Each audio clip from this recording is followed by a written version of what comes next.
Hello and welcome to D&D with Kristi and members of the party. We have one person who is on her way, but the rest are here and we are going to start. So welcome to, I guess I can also change the screen, which would be helpful.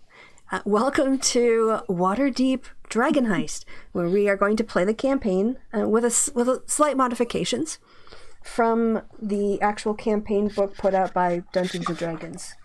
I actually don't know who published this. I feel... Wizards of the Coast. Yeah, it is Wizards of the Coast. Okay, in case it wasn't, I didn't want to put them out as the advertiser and the brand. But, yeah. Which is not a heist, actually, even though it says heist in the name. There has been a heist, and that will become something that the adventurers will learn about and have to deal with in the coming adventure. But at the moment, we are starting out at level 1 with everybody. So fresh characters with very low hit points, very, very squishy. And we are, why don't we start with introducing the characters who are here a little bit so you can get an idea of who they are, and then we'll tell you about their backgrounds and how they know each other. So why don't we start with Clue? We'll go alphabetically. Okay, I'll be playing Clue, a tiefling rogue. He is a information broker and detective who grew up in the field ward, aka the slums, and then eventually was able to upgrade to the dock ward, also known as basically the slums, but near the coast. So he makes his living selling and buying information of the seedier parts of town.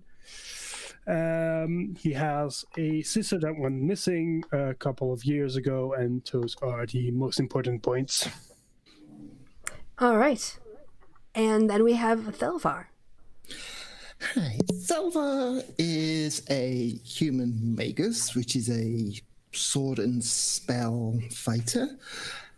They're a minor noble from a town not too far from the outskirts of Waterdeep itself, but their family has this strange unknown curse upon them where basically anyone who becomes lord of his family's lands dies within 5 years.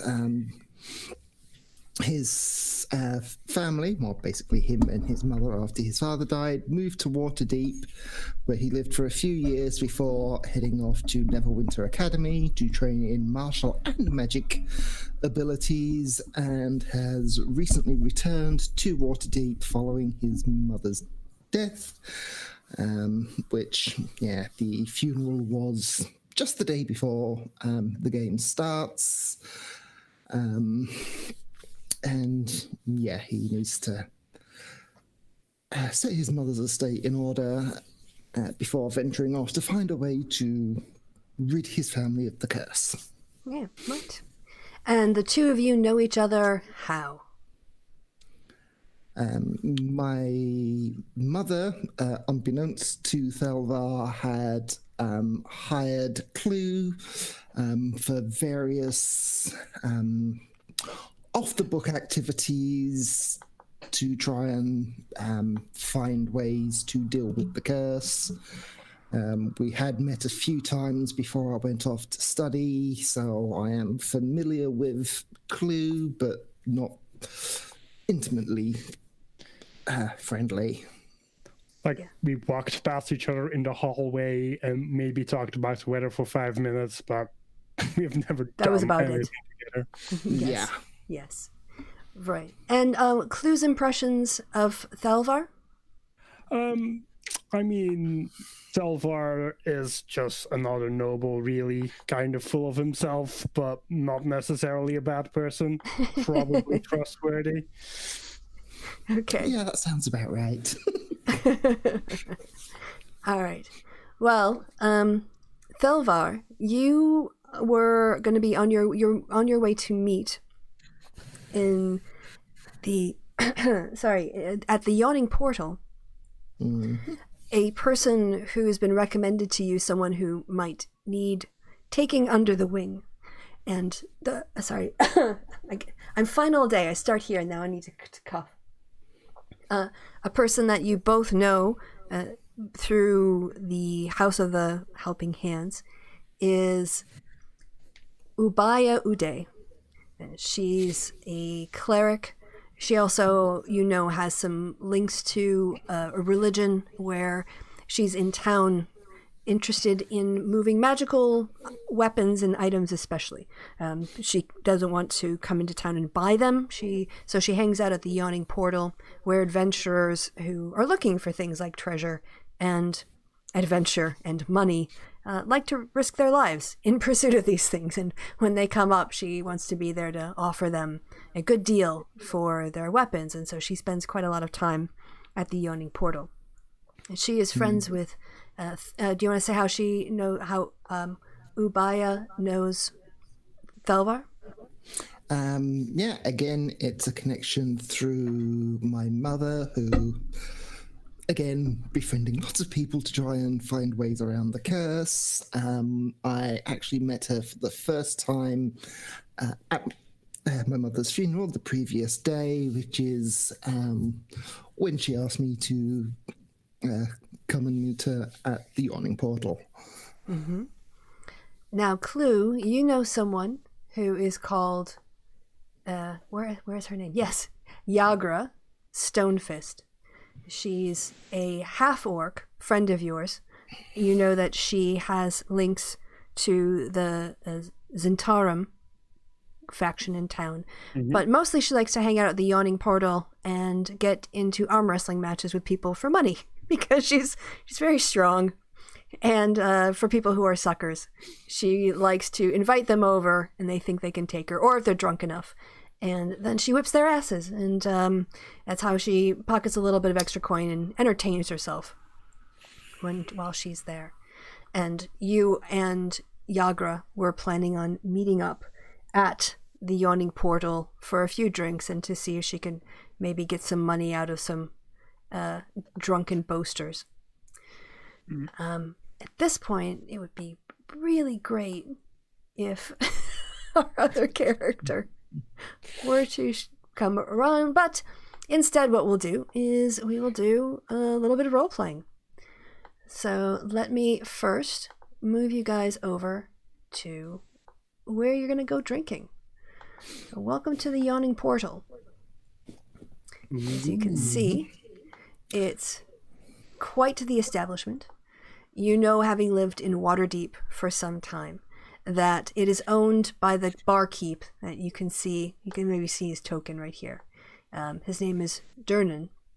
Durnan's history is that long time ago, as in many centuries ago, which is pretty good for a human, Durnan and another adventurer, but long before this part of Waterdeep was built up in any way, went adventuring down the tower that was left behind by the Mad Mage, whose name I forget now, so I'll just call him the Mad Mage, and I'll update Hallister. Xanathar? No, Hallister. It was Hallister, yes. They went down, as many had before them, but they came up laden with riches. And with that money, you know from the history of the town gossip, that Durnan decided to build a bar around the hole that led down to the Undermountain, which is what it was that they were down there exploring. And so now the awning portal stands above the one well-known entrance to Undermountain. Durnan has a contraption there that you can see that he rigs up that will lower adventurers down for 1 gold and bring you back up for 1 gold if you ever make it back. And that's how he makes part of his money, but also he makes his money through the bar. It's a very infamous place. You can sometimes go there and see adventuring parties getting ready to descend. Sometimes things crawl up from the portal, making it a very interesting night. So in other words, all in all, it's a pretty hip and fashionable place amongst the adventuring set, but also it is a place where information moves, where deals are made, where people who know things and people who do things spend their time waiting there for somebody else. And so the two of you are both going to be at the Yawning Portal. So at this point, what I would say is, Thelvar, I don't know if you can see it, but Uday, someone zoomed. Was that me or is that somebody else? I see her. She's here. Yep. And you've got Yagra over there. So, let's say that Thelvar, while you and you both are waiting for drinks, Ubaya asks if you can go and get the next round. Same thing with Yagra. Yagra is in the middle of an arm wrestling match, but she wants another ale. So she turns to her friend Clue, who is watching with an amused smile as she's playing it out. She's like, she could obviously beat the guy that she's doing arm wrestling with against right now, but it's the first one of the night, so she doesn't want it to go too fast, so she's kind of playing with him and like letting him think that he's gonna win and bringing it up, and she kind of looks at you while he's like sweating and like trying not to use 2 hands, and she just kind of casually goes, "Can you get me a beer?" Sure. And so the two of you end up standing waiting for Durnan at the back of the bar, and you recognize each other. Hey, it's over. It's been a while. Ah, yes. Clue, isn't it? What a coincidence seeing you here. I mean, it's a very busy place. You run into people. It's how it goes. It is indeed. So what brings you here this fine morning? We're drinking in the morning now. Okay? Sure, why not? I mean, the usual thing you do at bars. Just drinking and having a good time. Jolly good, jolly good. So, how's the curse going? Well, the funeral for my mother was yesterday, and I've got much to sort out, dealing with damn lawyers and the like. Other than that, I'm doing not too bad considering. Yourself? I mean, it's always a struggle, isn't it? Oh, it is indeed. So from while you guys are stood talking at the bar, you hear a voice, which Clue recognizes as Yara's, saying, "Oh, so, ya pig, you like to kill my mates, does ya?" And you turn to hear where this sound is coming from, and you see Yara has stood up. She's being confronted by one man who has got a group of his friends around him. They're all wearing black, and they have their heads shaved. They have eye-shaped tattoos covering their heads. And she just knocks him. She just goes ahead and smashes him right across the face. After she does that, and he goes down, the 4 friends jump on Yara. What do you guys do? Oh, come on, not again. Guess he's going to go and help his friend. Friend of yours? I suppose I'll give you a hand. Okay, so you guys see 4 bandits on top of Yara. They're pounding on her now, and she's trying to fight 4 of them at once. I mean... Hey, you ruffians! Stop what you're doing there! Clue really doesn't want to get involved, but he kind of has to, doesn't he? Definitely gonna let Starfall go in front, though. All right, so it takes you, because of all the people who are now crowded around the fight, you can't get there immediately from where you were at the bar. So as you are you trying to push your way through, or are you just going to kind of give up or do something else? Yeah, I'm going to push my way through. Okay. Push people out in my way. Okay, right. So, like I own the place. Yes. By the time you get there, the fight is pretty much over. Yarga can really take care of herself. And so, just as you see her like throw one guy to the floor, use two guys to knock their heads together, and elbow the fourth in the jaw until he passes out, shouts of alarm suddenly ring out as a hulking creature climbs out of the shaft in the middle of the tap room. A monster with warty green skin, a tangled nest of wiry black hair, a long carrot-shaped nose, and bloodshot eyes. As it bares its yellow teeth and howls, you can see that a half a dozen bat-like creatures are attached to its body, with 3 more circling above it like flies. Everyone in the tavern reacts in fear and starts running, except for the barkeep, Dernan, who shouts, "Troll!"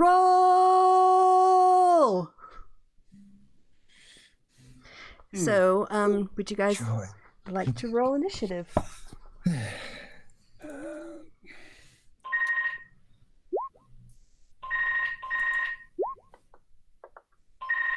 So, boop. So the things that I described are called Sturgis. Uh-oh, how come I can only see part of the map? What happened? Oh, there it is. Sorry, yep. They're a little hard to see. And I think should be... Oh, this is annoying on the map. I have to, hold on. I have you as full pictures, but now I can't see part of the screen. So I have to go into my settings and change your avatar size to names only. And I'll put you on the top. That'll make my life a bit easier. Excellent. Cool. Didn't know that was going to be a problem to you guys. join the interface. All right. So that looks like 1, 2, 3. Pretty disgusting little beasts. These. All right. Okay. Turn order. And I messed that up. So let me add you, Clue. Mm-hmm.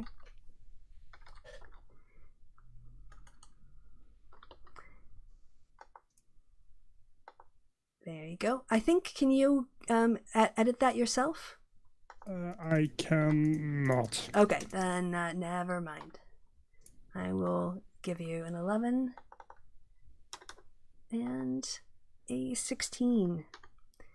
Okay. Then I think let me go ahead and roll initiative for... Oh, was that sound? That was me. Oh, I was hoping it was going to be Mara, but sadly it was not.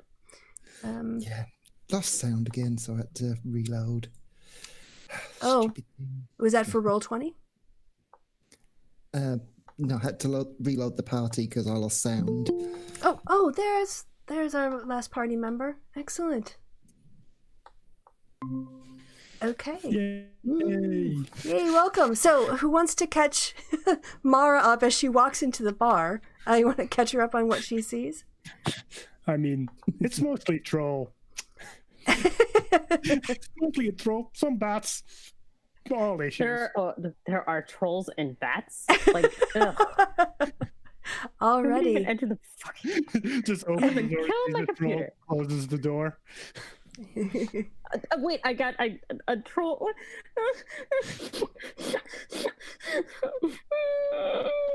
Yeah, you walk in the door and you see a troll climbing out of the pit, this bar that you've been invited to for the first time.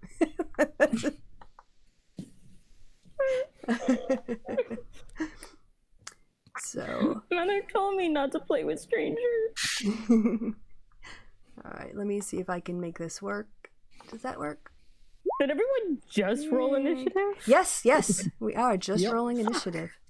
So you can go ahead. Okay, well, Mara's in a corner currently crying. Okay. And Alright, the give me a Sturges will second. go all in one turn. So that's how I'll deal with that. Okay. Oh, I and cur- why did this go away when... Alright. There we go. That's Yeah. what my mama said. Bow wow wow. Yeah, There we go. excellent. Look, Okay. I rolled initiative. Yay. And... Yeah, it's nothing like showing up and the battle is basically just started and you're like, who are we fighting? What are we doing? Just point me in a direction. What is it? I can smash something. Who pissed off who? Yes. No, I don't want to clear it. No, cancel. Add. That's what I wanted to do. Right. This should be fun. Now let me order in descending order. And Yeah, what is your dex clue? My dex is a +4, so an 18. Oh, okay. Then From, you will go first. Can I? Yeah, I'll pop you up because even though you tied, they have a lower dex than you do. All right. So, oh, I guess also, Durnan could go. I don't. Can I? I can't roll initiative. I'll just do a d20 on him because he's actually he's got. You see him pull out a big old sword. Actually, I will probably do him a different way to get all his stats in properly. So I will add him quickly, but you can go ahead in this round because he's farther behind the bar than you are. He can join in next turn. So Thelvar, what would you like to do? Sorry, what you see is, yes, these three kind of creepy looking birdish, they basically look like feathered mosquitoes. And some of them are attached to the troll. You can see that they are basically sucking blood like a mosquito as the troll is sort of climbing out. And as he growls and sort of looks around the room, a couple of them detach. They look really fat and bloated and kind of clumsy, and they just sort of slowly descend back into the pit. So at this point, there's a couple more attached to the troll, but there are 3 that are flying. It's just so you know. Okay. Well, as would have been about here, because we were coming to Yep. aid the half-orc. Thelvar's just going to draw his sword from under his fabulous coat, Okay. walk to the edge of the pit while casting a shocking grasp, and deliver it with a blow with the rapier. All right. Go ahead and roll for that. Oh, yeah, that's a hit. So the rapier does 11 points of damage. Nice. And the shocking grasp Also a hit? does another 6. Okay, cool. Can you go ahead? You should be able to add your damage to the troll. I think you can put it in the green one, but see what you can interact with. Green or red, I forget which. I'm clicking on the token and it's... Is it not doing anything? No. Let me see. Settings. Really quick. Advanced. See and edit. Visible to everyone. No, this should be visible to everyone. See and edit. I'm not quite sure when it says players. But if you can't do it, I will go ahead and add your 17. Right? Okay. Everyone should be able to see that though, right? If you click on the ogre? Yep. Okay, so you can't interact with it, but you can see it. Okay, we'll deal with that for today. All right, next up in the turn order is Clue. What I'm going to do is I'm going to use minor illusion to just make like 30 feet away from me, have something just make a very like annoying like high-pitched screech as it like pulls his hood over his head and just like tries to slink off to a top floor. Okay. Just like, all this fight, man. All this fight.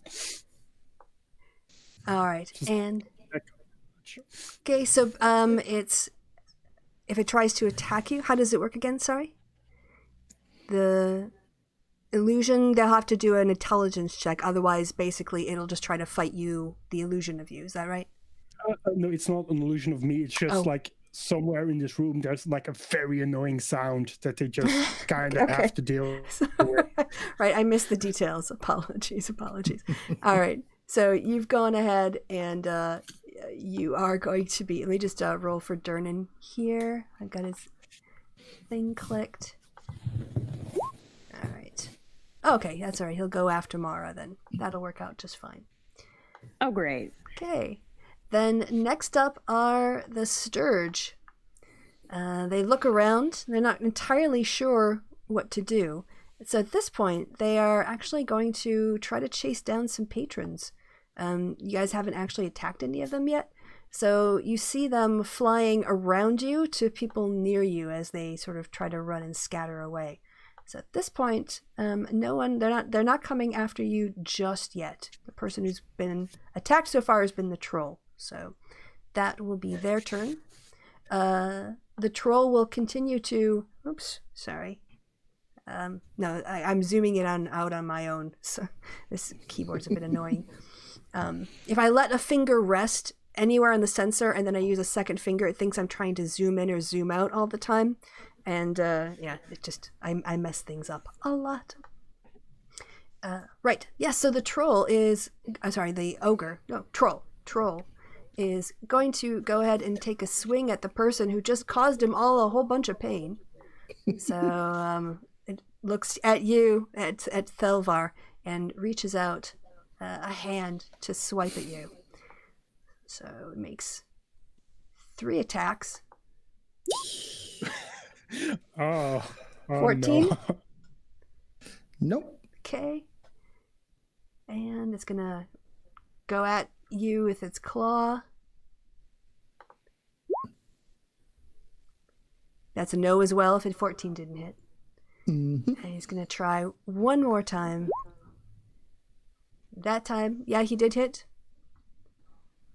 So that'll be 7 slashing damage. Okay.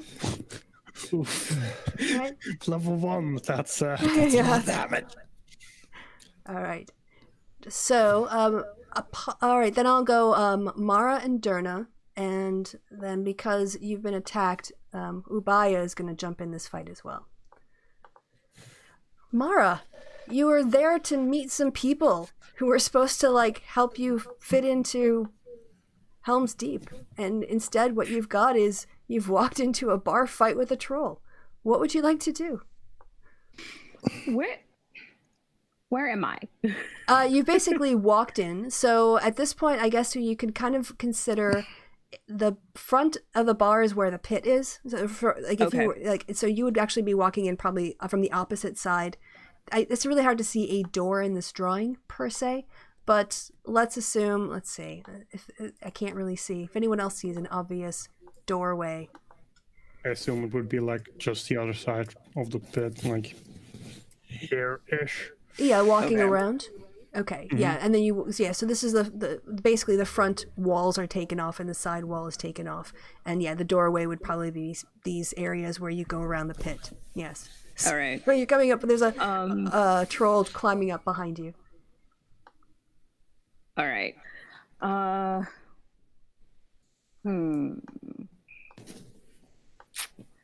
gonna go for one of these birdie things. Okay. I have darts. So I'm gonna go for a dart.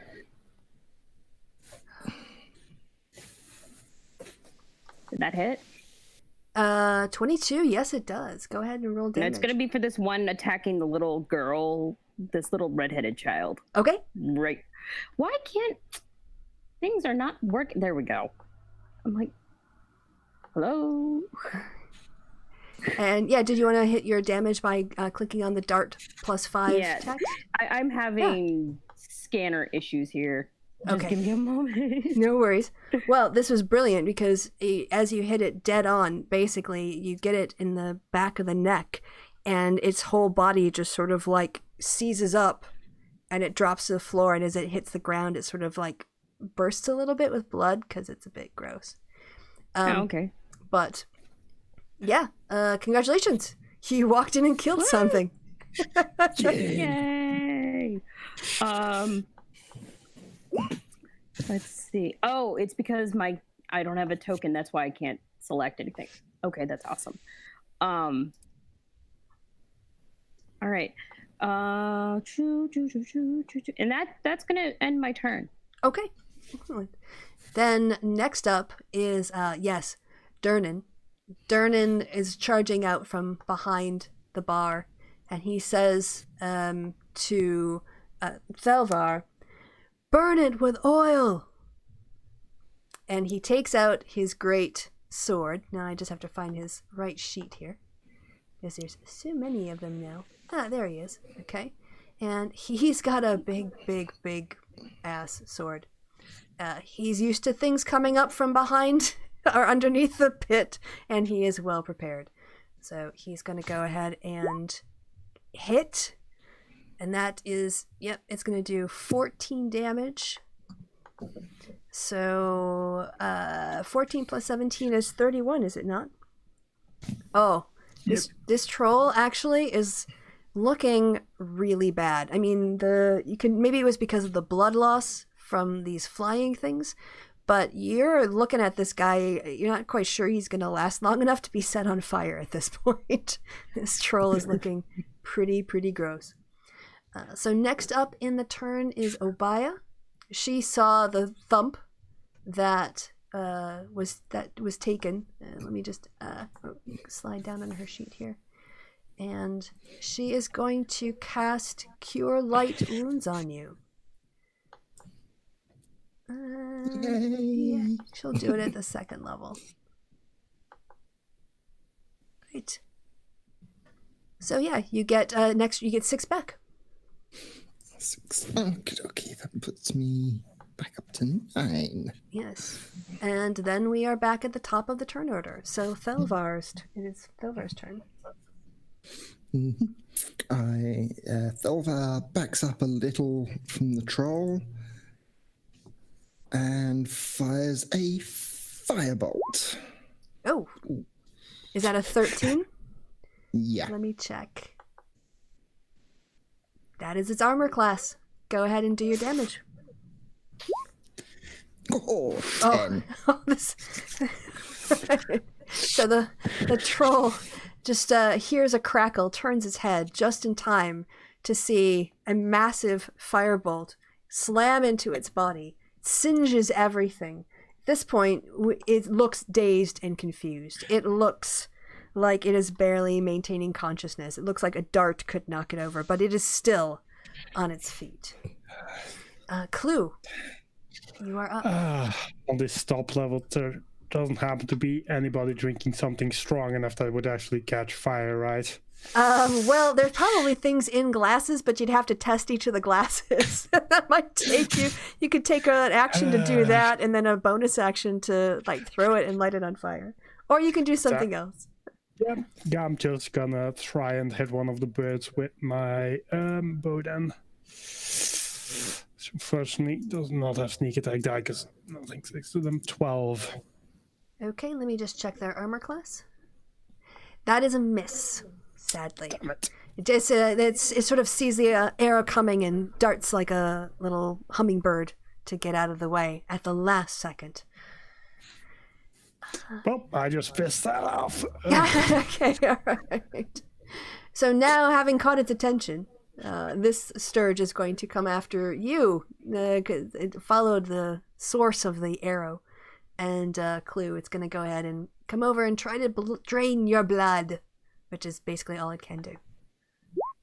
So I don't think it hits with a 6. Nope.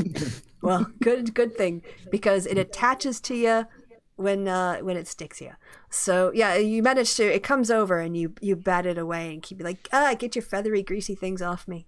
And you manage to push it away so that it's missed its attack. Next up is the troll. He is looking bad, and is also really confused. It can't decide whether it should strike out at Durnan, who hit him so hard, or at Thelvar, who just set him on fire. So what he's going to do is he's going to split his attacks. He's going to do one bite at Thelvar. We'll do a bite attack here. I will get faster at this as we go. Oh, that does do damage. He did get you. I'm pretty sure 23 hits. Yeah. Yeah, sad face. And then he's going to take his claws and go at Durnan. 17, I will have to check. And a 20 I might hit, but let me see if what happens. Durnan, where'd you go, Durnan? There you are. All right, what's your armor class? 16. Oh, he takes 2 hits, but the guy is tough as nails. He takes 2 troll hits and just bares his teeth and goes, "Is that all you got?" Right. How much damage did Thelvar take? That was 10 piercing from the bite. Thelvar's down then. Okay. Right. Mara. Everybody kind of watches as Mara pauses and like, stop, no. And she pulls her spear out. No, we're not doing that. Stop, no, we're not, no. Child. The next thing we're going to do is we're going to attack the giant troll. So, Mara with her spear. Mara with the spear. She's going to go ahead and go for the troll. All right. Go ahead and make your attack. Oh, yep. And your damage? How do you want to do it? All you hear is this cackle that sends shivers down everybody's spines. And y'all kind of want to hide. Blue was doing that already. And Mara just whispers into the troll's ear, "Tell Daddy I say hello." And the troll just kind of explodes. Right. All right, well, yeah, so it falls back and you hear it sort of like thunk, thunk, thunk as it goes bouncing down the pit as it falls to its death, which I think leaves that leaves just 2 Sturges, right? Mm-hmm. Okay. No, that one's dead. The one that attacked the little girl was dead. Right. Yes, there were 3. Yes. So, and did anyone else kill one? Or am I? I missed. You missed. You okay. missed hardcore. Right. Then let me just get it back off of the layer. I'll put it back on. The color differences in this map with the tokens is not very much. So the Sturge are, or I think I'm saying that right, really hard to see. So I'm going to put this one over here where it's more obvious in the middle of the room. Oh, there's the other one. Okay, so we've got 2 there. Yes. All right, so that's your turn. Next up is Ubaya. She will again cast Cure Light Wounds on you. Good thing she was there. That's why I put her there. All right. So yeah, she'll do Cure Light Wounds. She will again do it for you at the 2nd level. All right. You should be full up. 10 points as you sit back up. And she says, "Thelvar, you're a great adventurer, but you need a bit more practice. Maybe trolls on your own aren't the best thing to take. Maybe you need others to help you and join a team." I thought my time was up then. All right. So that's No, you go away. I'm not ready to go with you yet. Anyway, Sturge. yes. It's back to the top of the order. It's back to you. Yeah. There's a Sturge left. And he flings a firebolt at the closest Sturge. Okay. Oh, that's. How do you want to do it? Basically, the bolt of fire hits the Sturge, and it just explodes into a splatter of gore. But just like, yeah. Happen to be the one right next to me, right? No, I think you were closer on the other side, the one that, yes. All right, so one down, and then, yes, there's one still by you, Clue, that you pushed away in the last round. Guess I'm just gonna try and stop it. Okay. And I miss. Yeah, yes. It's the feathers, it's just so gross, and it keeps trying to suck on you, and you're like, ugh. All right. So this Sturge loses interest. You keep swatting at it. It keeps going away. So it's going to turn around and it's going to make an attack on Durnan, because he's the other one who's right next to you. So attack of opportunity. Oh yeah, go ahead and take it. That hits. And damage? Yeah, yep. How do you want to do it? Just after batting at this thing and it not giving a damn, and you just right fire with you don't get to ignore me, and just stabs it in the wing, and it just stumbles down and just hits the floor, just unable to move. Nice. Cool. Yeah, so quiet sort of settles on the bar. There are still people who are haven't realized that the fight is over, the troll is dead, and so the bar is pretty much cleared out. There are some people sat there. Yara is sitting there watching all of this happen and looking pretty impressed with Clue. Durnan looks at the three of you, who are the only people in a bar of adventurers who helped him. He says, "It was good work." And he starts cleaning the gore off of his big ass sword. he's used to. He's got a special rag for it. He just kind of keeps it attached to the strings. This is just for the gore of the stuff that I have to kill that comes out of the pit. So he says, if you guys want a round, come and see me when I'm behind the bar. And yeah, he just that's it. He calls over for Bonnie, the waitress, and asks her to go back and talk to somebody about putting together a mop and cleaning up the Sturgis and any gore and burnt troll hair, the stench of which is sort of filling up the bar a bit. But yeah, he goes back behind the bar. Uday notices that there's some. Okay, and that's it. We're out of initiative. Yes. You guys noticed that there was somebody else attacking the troll, who is now making her way over because she recognizes Ubaye, and is sort of making her way over to Thelvar and is walking past Clue on her way to you. Mara, would you like to introduce yourself? Well, Mara's a hot mess. Actively crying as she's cleaning off her troll-gutted spear.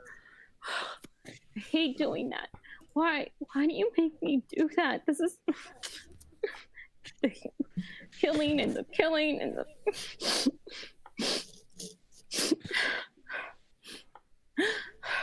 Mara, can I have cider, please? Nothing with alcohol. You just... something. I want juice. Okay. Juice, please. Just juice. Because remember, she's a teenager. She just wants juice. It's a medieval fantasy world. Teenagers practically adult. I mean, I want juice. So go ahead. You go ahead. Yeah, Clue just grabs the just nearest alcohol that was abandoned and just drinks from it, going, "Do you need a drink, honey? You look like you need a drink, and a stiff one at that." My mother taught me never to talk to strangers, and you are definitely a strange one. But just because my skin is red and I have horns, I'm a strange one. Okay, I get it. Just walks away slowly. No! wait, you helped with the things and the things. Fine, I'll be nice. Jeez. My name is Mara. And it's scary here. I wasn't expecting a troll thing to crawl out of the pit, and then there were like the flying things. Like, I mean, I'm just a little country girl. Like the things and the things, like the things. Like, Welcome. like things. Welcome to Waterdeep, baby. Go swordfish. So Clue hands you a drink, right? That's right. Yeah. And you take a sip of it, Mara. As you take a sip of it, suddenly, you are, for a moment, transported. It's like time has stopped for you, and you are standing in an open field. You feel at peace. You feel at like just one with the universe. And as you're stood there sort of enjoying this moment of calm, you start to see the image of creatures fighting. And you watch swordplay. You watch them fight with battle axes. You watch them fight with quarterstaffs. And you are almost, even though it's violent, it's almost like a dance. And some of the creatures are fighting paladins of good. Other people are fighting creatures of evil. Some people are fighting dragons. And a voice speaks within you. And it says, "What matters is the fight. You will be called to fight. And I am one who can offer you help along your journey. You can call on me if your aim is to be a master at the art of war." And you see the symbol of an upright flaming sword that fills your vision. And as it fills your vision, it suddenly darkens, and the sound of the yawning portal comes flooding back to you, the smell of burnt troll hair, the sound of people cleaning up squidgy sturge guts. And you now have divine inspiration. So you have on your character sheet, you guys should each mark the spot on the front of your sheet where it says inspiration. There should be a way to turn it on and off. Yep. And you can use inspiration basically any time you want. It's a one-off thing. If you roll poorly and you say, I pray for inspiration, or I want to use my inspiration at this point, then you can maybe re-roll, or maybe there are other ways you want to use it. But yes, you feel like today you've taken the first step on your path to destiny in this moment. And now you're back at the bar, like nothing has happened, and everyone is just kind of looking at you. Are you okay? Mara glares at Clue. She's like, Clue's just looking at her drink. That looked like it was a good drink, man.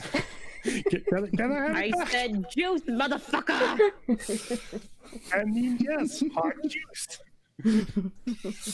But she continues drinking it. Silver,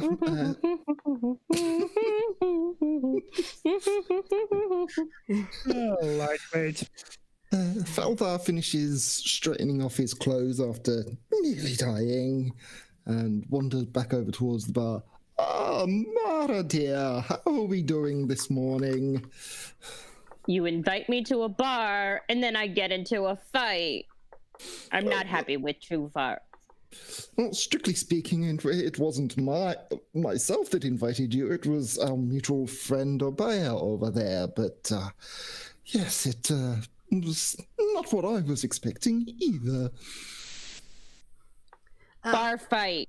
Not happy. She Drink? takes another swig of her juice and just goes. So this, you see Obaya motioning you over, Clue as well, and asking you to sit around the table. She says, "I'd like to introduce you to somebody that I know." And as you're sat there, a man walks up. He's looks like a person who enjoys life. He's a bit flamboyantly dressed. And he walks over and says, the figure who approaches you strokes his mustache, adjusts his floppy hat, and tightens his scarf. "Volo thump gedam." chronicler, wizard, and celebrity at your service. I trust... may I sit with you? You guys were fantastic. The way that you handled that troll and the sturges, it was amazing. Can I buy you a drink? Ah, yes, I would love one. Fighting trolls is thirsty work, you know. By the way, I am Selva, human combat mage. Oh, so it's a pleasure to meet you. It's so nice to meet you. Yeah, yes. This is you took that blow is amazing. The way you just charged up to the troll, it was amazing. And yes, who are you? And he looks to you, Mara. I'm Maravita. I was a monk in training. Well, Miss Mara, I have to say, the way you handled yourself. Juice? I will get Just you a juice, juice. please. Would you want an apple juice, a pear juice, a tomato juice? What kind of juice would you like? Just juice. Okay. Whatever juice. No tomatoes. Tomatoes are not fruit. Tomatoes do not belong in juice. Yes. And a crafty one. The one who made that amazing illusion. May I shake your hand, sir? Sure. Like he just looks over. Blue just looks over to Yaga for a second, like, why do I have to deal with these people? So, yes, he shakes your hand. Oh, so good to meet you. I will go talk to Dern, and I'll get us some drinks, and I'll be right back. So as you guys sit around the table, actually, Yarga, all right, comes over and kind of taps you on the shoulder. She says, "Look, I'm gonna go, but I think you should stay. We'll stay in touch, all right?" And she kind of holds out like for a fist bump. Sure. Bumps her back. Hey, nice work there. I didn't know you had that in you. There's some people I should talk to about you. But yeah, nice one. All right, so she's gonna leave. Volo goes to the bar and comes back with a round of drinks, some juice, whatever everyone else was drinking. He got you a second one, and sort of makes eye contact with Obaya. You get a sense that they kind of know each other a little bit, maybe because they both hang out here a lot. And he says, I trust you've noticed the violence in Waterdeep has been too much in our fair city these past 10 days. Do you guys want to go ahead and roll intelligence? And if you are from Waterdeep, you can roll with advantage. Intelligence. Mm-hmm. Hey, 19. I'm from Waterdeep, so that's Yeah. You get advantage if you're from Waterdeep. I'm kind of from Waterdeep. Okay. Doesn't matter. Well, I was thinking more like just a straight up intelligence check, but a save is probably the same bonus for you anyway, so that works. Yeah, don't it's fine.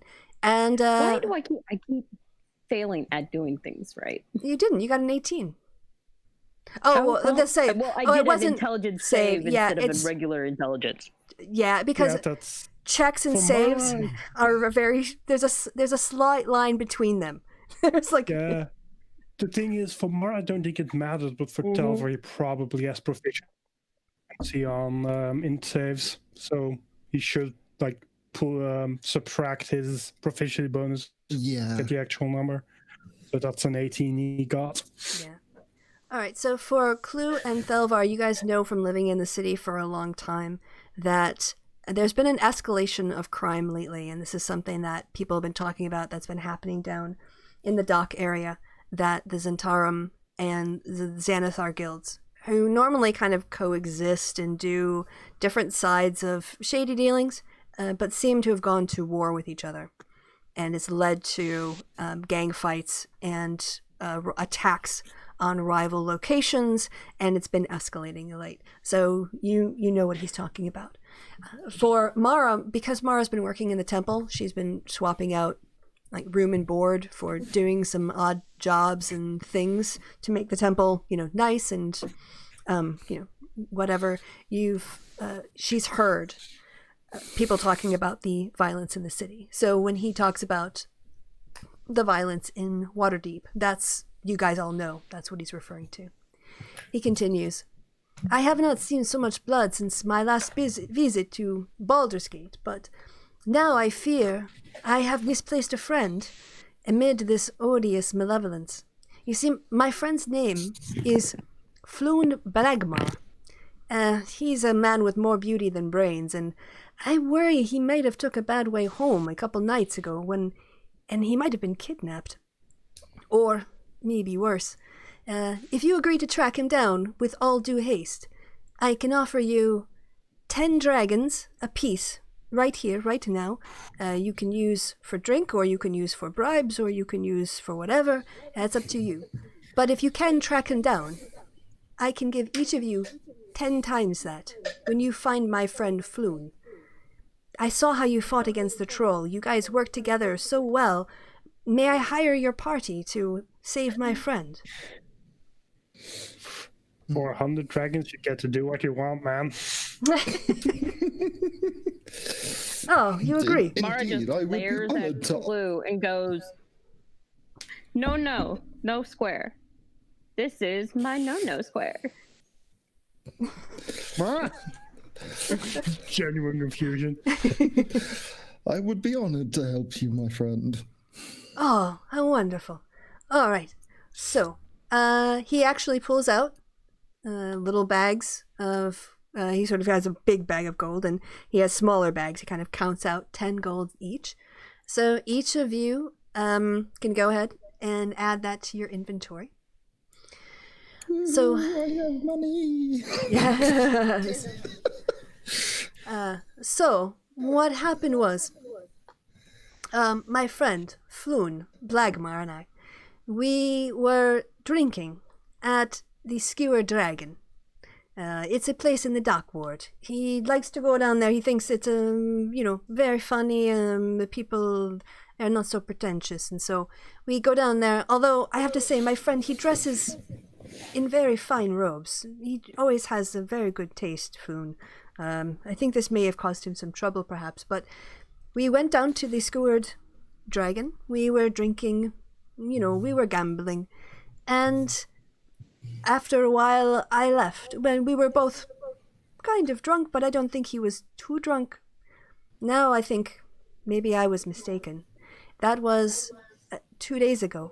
I have not seen him since. That is the last time I saw him. Yes, that sounds very worrying. Guess we could help with that one for sure. Oh, this is wonderful, wonderful. Thank you so much for your help. I am almost always at the Yawning Portal. It's such a great place for inspiration. You might have read my book, Volo's Guide. There I have a guide to Waterdeep. I have another guide. I'm a famous writer, you see. And the Yawning Portal is a great place for inspiration and to meet inspiring people, adventurers like yourself. So when you find out anything, please come back here. I will probably be here at the Yawning Portal.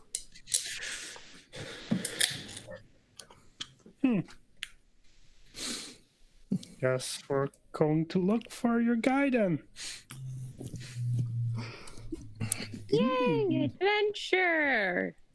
Woo! Woo! All right, well, you guys have... all right, so is there anything...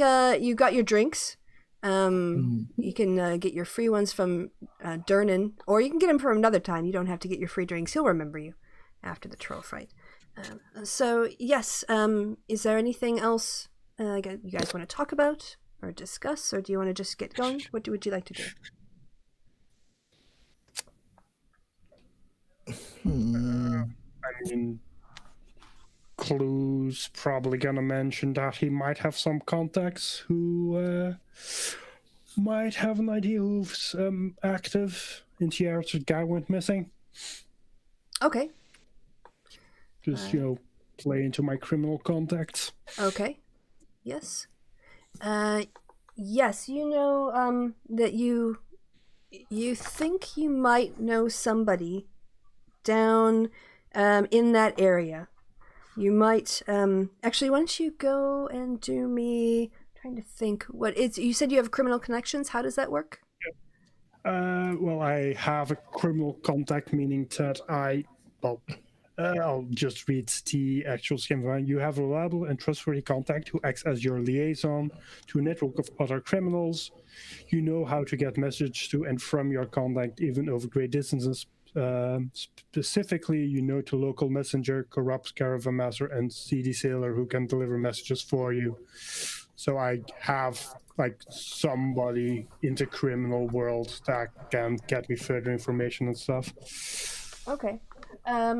Yeah, do you want to go and try to work those connections before you leave?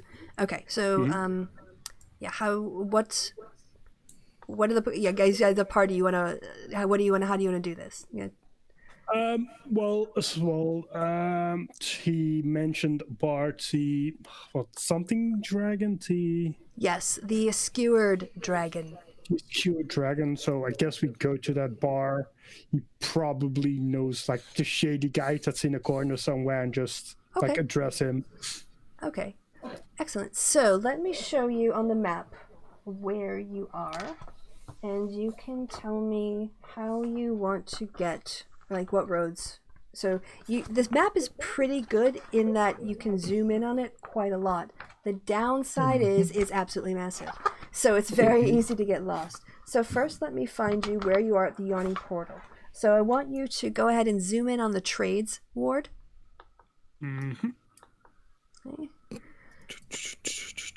Trades wards. Okay. Yep. And Where's the trades board? Yep, it's near the Just southern. below the City of the Dead. Oh, there we go. Okay, and in the trades ward, we have to, let's see, where is the Yawning Portal? Okay, yes, is that on there? This is a Yawning Portal. That's a terrible color. Why did I choose that color? I should choose a different color. I don't even know if you saw that pinging on yours. Okay. Yeah, I saw the ping. Okay, that's the Yawning Portal. I saw the ping. You know that, the place you want to go, you've heard of this bar before, but it's down by Fillet Lane, which is just north of where it says the Southern Ward. If you then go down into the Southern Ward, you'll see a place called Fillet Lane. So it's like Southern Ward. There's a Colat Towers, and between Fillet Lane and Net Street, closer to Snail Street, there's kind of an alley here that runs between the two street. Yep, the bar is on that. It's on that street. Yep. So right in Clue's home turf, Dark Ward. Yes. So you know exactly where you need to go. He's taking every single alley he can. Okay, so you're leading them through? Yep. Okay. All right. As you guys make your way through toward the dock ward, you come upon a group of, and it's kind of like blocking your path. There's no way to easily get around it. You see the City Watch. They are clustered around. They have kind of not really done a cordon so much, but they are trying to keep back people who are onlookers and gawkers and things. As you approach it, you see the watch officers have disarmed and arrested 3 blood-drenched humans, and they seem like they are in the middle of questioning them. Also, lying on the cobblestones are about a half a dozen corpses, seemingly the victims of some terrible skirmish. As you sort of approach and pause, one of the officers sees you. "Get on," she says. "Nothing to see here." Just casually striding by and just listening, seeing if he catches anything, but for the rest, not slowing down or stopping, just you want as the to officer said. You want to roll me perception? Okay. Perception. 21. As you pass by, you hear one of the city watch guards saying, asking, you hear the words Xanathar and Zentarum in the conversation. Yep. Okay. Classic. Just keeps walking. None of our business. At least not yet. Right. So one of go ahead. This is why we should have just stuck to Snail Street all the way down. Oh, don't push out on me yet, Telvar. Gonna need to go down a lot of alleys in this city. All right. So hold on while I. Okay. If you're lost and you know it, clap your hands. As you sing that, as Mara sings that, and you're walking through these alleys, there's not a lot of traffic. They're not well lit because the city doesn't invest in permanent like light spells for these little back alleys where hardly anyone ever goes.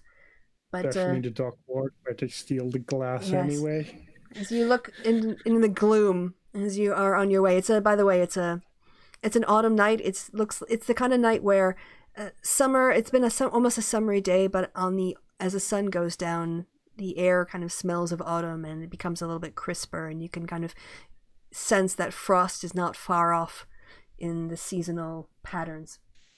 But as you walk through these darkened alleys, having just seen this scene of violence, a ghost glides through the alley before passing through a wall and disappearing in front of you.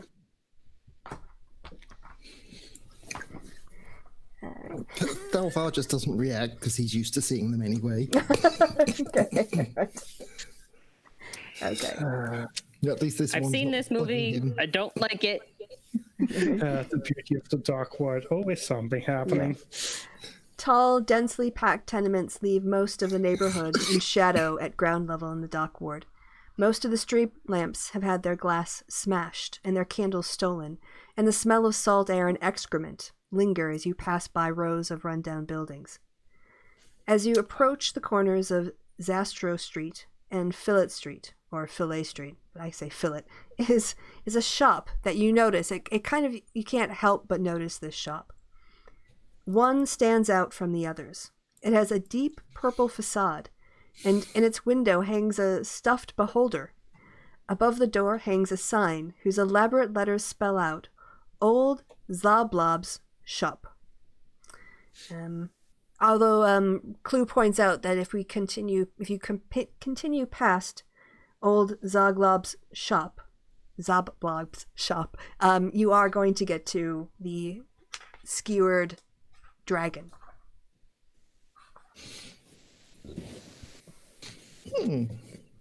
What a cute beholder. Might as well just say, abandon all hope, ye who enter here. Tourists. Mara continues to glare at you and just really wants to give you a flat tire. I don't have a car. Your shoes, dude, your shoes. You've never heard that reference before? No. Anyway. Okay. Yeah, so this is the street. There's the one shop that seems quite peculiar, with a stuffed beholder floating hanging in the front window. And a little bit farther on, you also see a sign for the Skewered Dragon, the tavern. I mean, Chloe's been in this part of town before, probably seen the shop before. So he's just gonna try and go to the bar if nobody else holds him up. Okay. All right. Thalvar makes a note at the store to come back a little bit later. Okay. All right. All right, so you guys approach the Skewered Dragon. It's facing an alley running between Net Street and Fillet Street, not far from the old Zop-Block shop. So it looks like a ruin. Both its front-facing windows are smashed, and a ship's anchor is lodged in the roof. Through the windows, you can see a group of haggard patrons drinking from huge tankards. Well, that is the outside. This is why I go to the yawning portal to drink. I don't blame you. You guys going in? Right now you're just looking, you're standing outside. Okay. Just casually strolling in. Okay. So as you walk If around, I get attacked by a troll again, I'm not going to be happy. No. This time there's no portal to Undermountain, so you don't have to worry. Trolls, no. Drunken sailors, likely. Yes. As you look around, you see, well, it's not the most sociable atmosphere. These people seem to be in groups of people who know each other. You can see some people, or there's a table where two men are just sort of drinking casually there and having a soft conversation. There are about five guys sat around a table playing some sort of game with dice that three of them are currently playing, and there's some banter and cheering going on at that table. You can also see behind the bar a barkeep. She's a half-orc. Kind of reminds you a bit of Yagra, but older and looking more angry.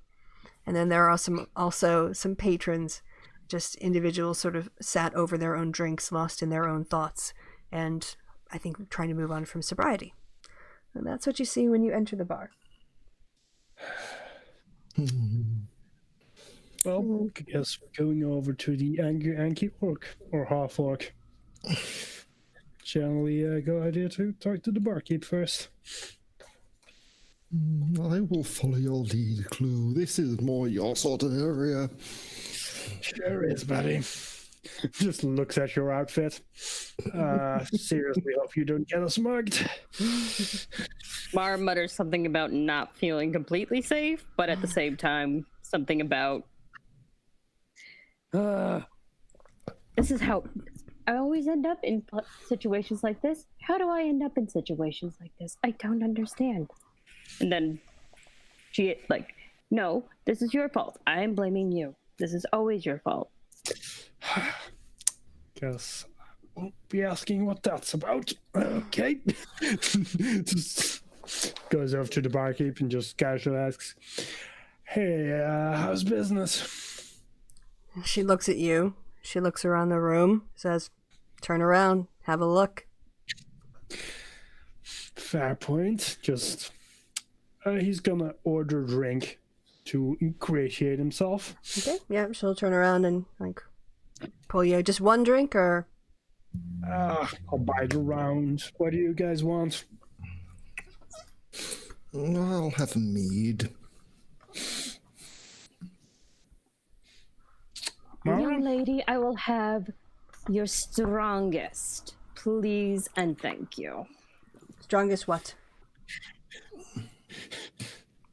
I mean, Ale? The look on Mara's face just says the strongest thing in your cabinet or your wall or that dusty bottle I see over there that probably costs. I don't think this place has expensive booze, Mara. No, not too bad. All right, so yeah, I do agree with your strongest. I'll take whatever sets my throat on fire, please. all right. So she comes back with one mead and two liquids in a mug for you to drink. Says that'll be 12 nibs. Yep. Nib is copper, right? Mm-hmm. Yep. Okay.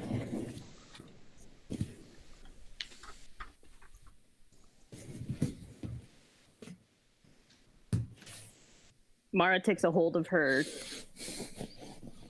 whatever, swirls it around, snips it.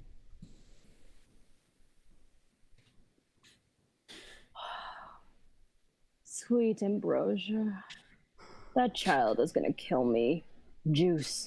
Why does she only drink juice? Ah, so boring. I feel like Clue is actually gonna be like in war more than he's Mara. Jesus. All right, so she's standing there as you're counting out your coins. So yeah, he just hands over the money and then just gonna go. You wouldn't happen to remember a well-dressed, pompous fellow, a lot like my companion, like pointing at Talvar, coming into this bar not too long ago? She looks at you, She looks at Thelvar. She looks at Mara. She leans into the bar a little bit more, says, I might be able to remember. If only I didn't have to worry so much about the bills I have to pay. Yeah, that's to be expected. How much you want?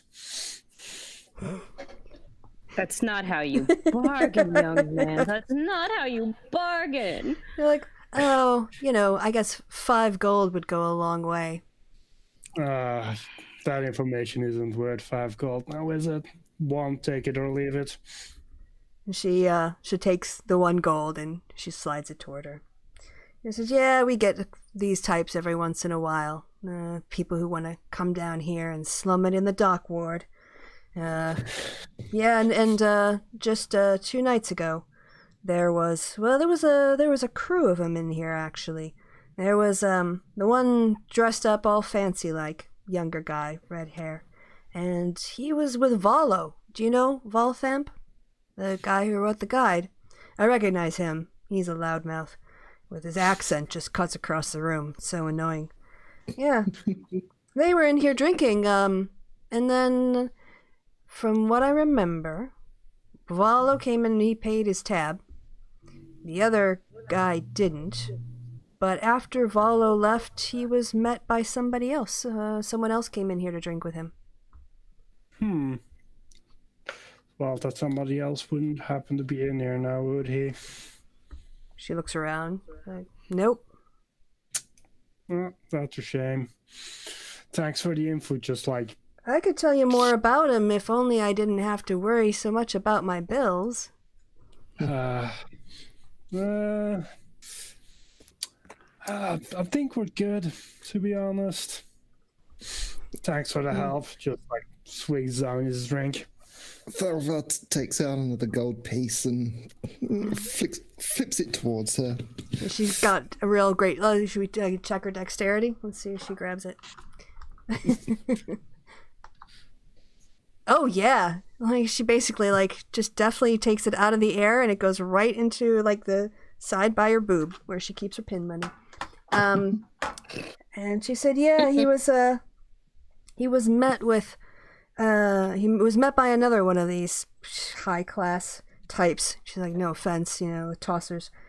She looks at Thelvar like, no offense, some of the people up in the north ward leave a little bit to be desired. This one especially. He's a chip off the old block, that one, I tell you. Another spoiled rich noble who just likes to come down here and, I swear, rub it in our faces sometimes. Renar Neverember. Know the name? Do we know the name? Right, yeah, why don't you guys roll for intelligence again? And you can also roll with advantage if you're from Waterdeep.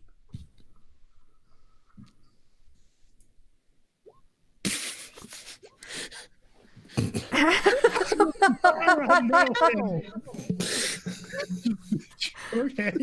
Wow, Well, I guess technically, the voice is in charge right now, so it's completely possible. Or up people. So you recognize the name Neverember because people in the temple were gossiping about the last open lord of Waterdeep. If you guys remember, Waterdeep is run by the masked lords who are anonymous, but there's one open lord who speaks for the town.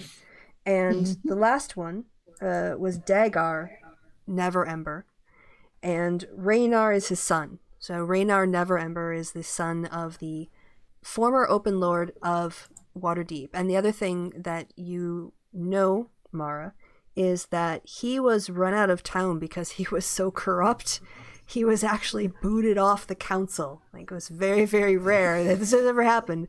But he had been running such a corrupt... he'd been running the city so corruptly that the masked lords kicked him out, and they elected the current open lord, whose name is... my favorite kind of people. Yes. And they, after that, they elected... Let me find... Oh, wrong one. Laurel Silverhand. And she's the new... she's been, for the last couple months, the open lord of Waterdeep. You might want to remind your fellow party members of this. Yes.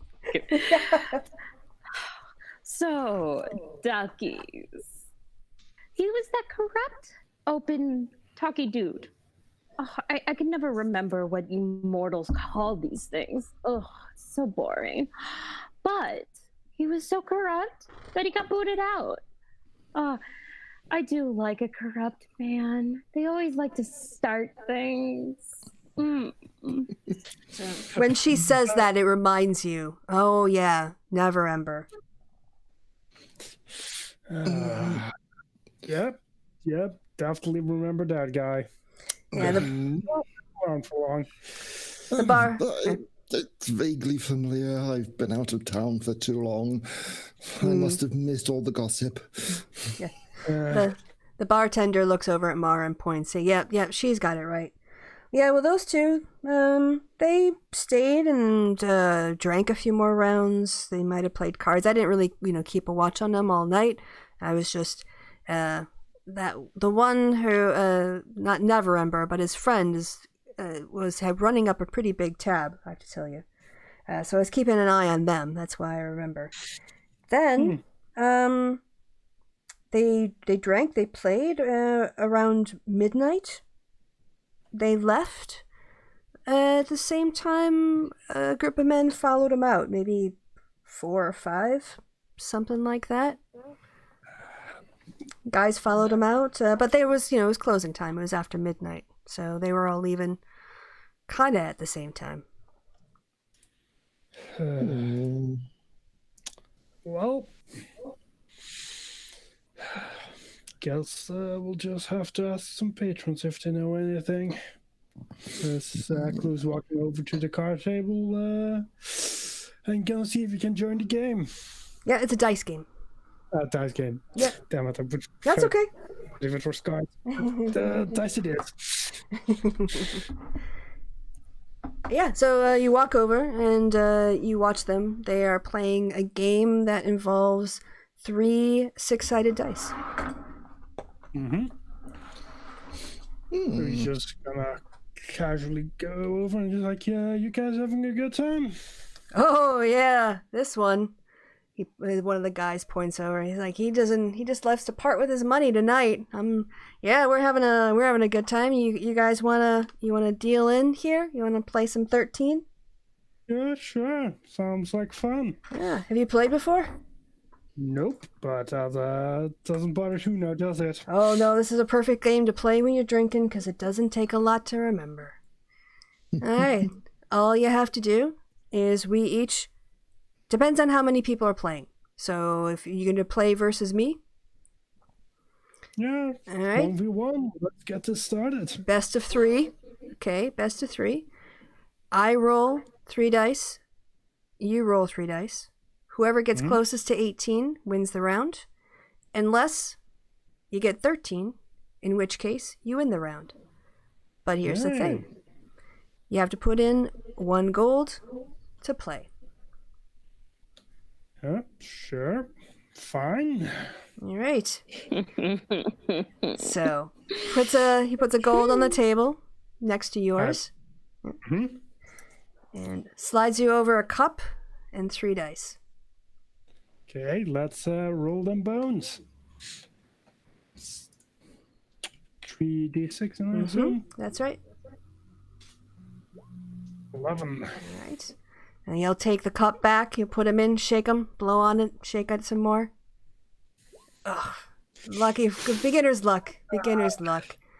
All right. Definitely. All right, so if you want to stay in, you have to pay another gold. So it's 1 per round. Okay, guess we're going for another round, baby. Yeah, I think I can take you as well. And he puts down another gold next to his, hands you the dice. No. It's a smile on his face. He takes the cup, takes the dice, shakes him up.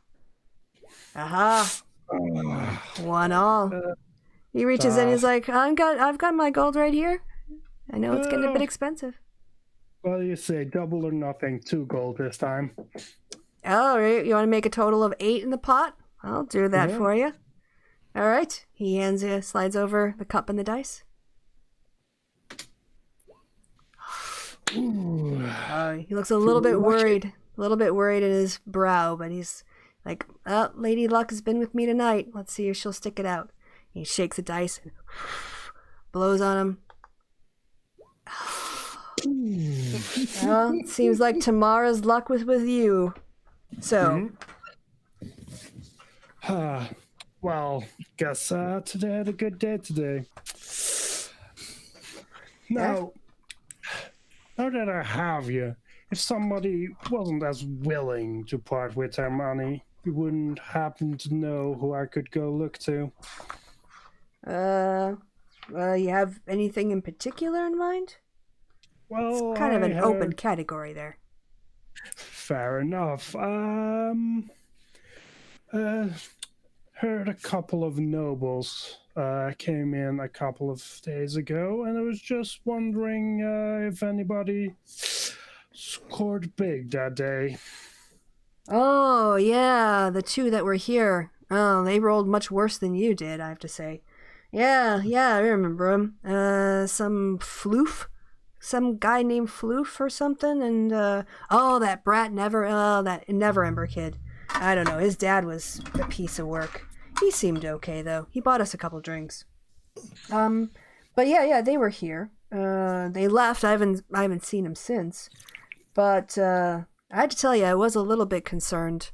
I mean, like I said, the Neverember guy seemed alright. He paid his bills and bought us some rounds, But the people that, who followed him out, yeah, they're the kind of people who know, they like to hang out at that warehouse on Candle Lane. You know the one with the snake symbol on the door? Oh, do I know the one with the snake symbol on the door? Roll intelligence. Or let's see, I guess history you could also do if you wanted to do something, or survival. Can we all do it? Well, he's in this case. I'm doing survival because he's lived in the city and he knows his ways around. Oh, survival. Damn it. You kind of, there's a lot of snakes in the symbology, but at least where Candle Street is, or Candle Lane. You know there. I guess we have our lead. He just tosses the guy like a gold coin, just as a gesture of good faith. Oh, we had fun today. Thanks for that. Never hurt to have an extra contact. Yep. Yeah. I guess Mara, if you, I'm just trying to think, you could do. Yeah, just do a straight-up intelligence check if you want to. You've been doing pretty well listening to gossip at the temple, so I'm gonna let you have a chance. Okay, that makes sense at least this time that you didn't. If I was a particular street with a particular symbol. So yes, just to restate that, you are looking for a warehouse on Candle Lane that has a snake symbol on the door. That's where those guys have been known to hang out. On to Candle Lane then. As you walk out, you notice again that little trinket shop that you have to pass by. And when you look in the window, you can see an old, deep gnome who's got a perfect view of the street, you now realize as you walk out. Never hurts to get some extra information. You guys want to look at some trinkets? Yes, let's. Right. So as you open the door, a cloud of lavender-scented purple smoke trails out of the shop's door as you peer inside. Every wall is painted in purple. Every dusty knick-knack on the shelves is dyed a deep violet. The hairless gnome, sitting cross-legged on the counter, wears plume-colored robes. His cheeks are decorated with nine purple-faced pasted eyes. In other words, face painted, but with eyes on them. Mm-hmm. The gnome lowers a pipe and exhales a cloud of lavender smoke before raising a hand. Hail and well met! Come browse the shelves of the most curious curiosity shop in the world! Thank you, good sir. Wouldn't happen to also sell some arrows, would you? Oh, unfortunately, only curious arrows, none that you would want to use in an actual battle. Just ones that are little curiosities or trinkets or mementos. Yes, I can take a look at those as well. Please, take a look around. There's so many things. Thorvald's gonna take a look around and investigate what trinkets he can see to see if he can see anything interesting. All right, yes. Go ahead and roll. Okay, roll me 4 D100s. 4 D100s. Okay. Oh, okay, so 68. All right. So on the shelves, you notice a 1-inch cube, each side painted with a different color. You also see a gold monocle frame, but without the lens, just a gold monocle bit of it. You see another thing that stands out to you is a book that tells the story of a legendary hero's rise and fall, but the last chapter is missing. And you see a diary written in a language you don't know on the shelf that you are looking at. Would anyone else like to take a look around? I'll take a look. Okay, go ahead and roll me. Yep, go ahead and just roll me like 4 D100s. So just you can roll them one at a time, or you can roll them all 4 at a time, whatever works. All right, how do I do? /R and then RG100. Or you can use the icon thing. Oh, yeah, that also works. Yeah. I mean, I'm just 96. Right.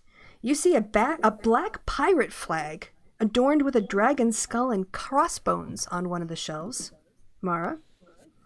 Mm-hmm. You also see a piece of crystal that faintly glows in the moonlight. You can see a dead scarab beetle the size of your hand on the shelf. And you said 4, right? Yep. One more. Okay. And a bronze pentacle with an etching of a rat's head in its center. Okay. Do you want to go? Clue's gonna have to go? Clues. Okay. All right. On the shelf you're looking at, you also see a diary written in a language you don't know. Apparently there's a whole shelf of these. There is a rabbit's foot lying on one of the shelves. It's purple though, like a lot of the things in the store. It's a purple rabbit's foot. You also see a knife that belonged to a relative of yours, or at least they had the same last name. I don't have a lot of relatives, so that's... Yeah. And the last thing that stands out to you is a mosaic tile that has a multicolored glazed surface. It is a curiosity shop. There's many random things in here. About the diary, can I tell which language it's written in, or am I just entirely clueless? What languages do you speak? I speak Common and Infernal. No, it's not in a language that you recognize. Okay. Guess I'm looking at a dagger. So, yes, look around. So many beautiful things. He puffs more smoke out, this lavender cloud, as he draws off a sort of like shisha pipe thing. Thorvald will investigate the monocle frame.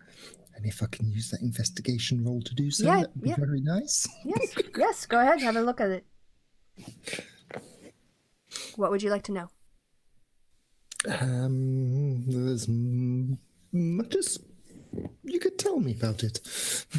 Well, it looks like it has a place for a chain, but whatever chain it had is now gone. But what it seems to be is a very well-made, quite heavy frame for a monocle.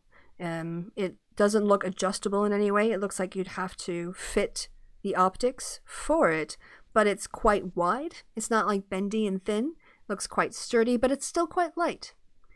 So if you could find a chain that you liked, you could maybe adjust that to be a slightly thicker chain, although it looks like it would hold a pretty comfortably have a very delicate chain if you wanted to have it on a waistcoat, or it could hold a heavier chain if you were worried for the attachment breaking off.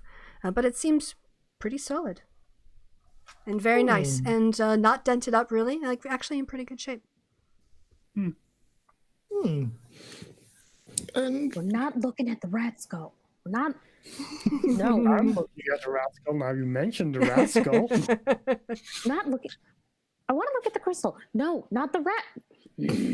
Why are we having this conversation? Come on, not the rat's.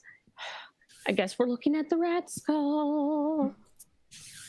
Oh, and yes, the gnome notices you looking. That's a particularly interesting piece. Handed in by a noble many years ago. But nobody seems to want to wear monocles these days. And how much would this be? He said, "Oh, can I have a look at it?" He goes, "Yeah, I don't get off my table very much." He asks, he sort of like reaches out for it. It has a little look-see. And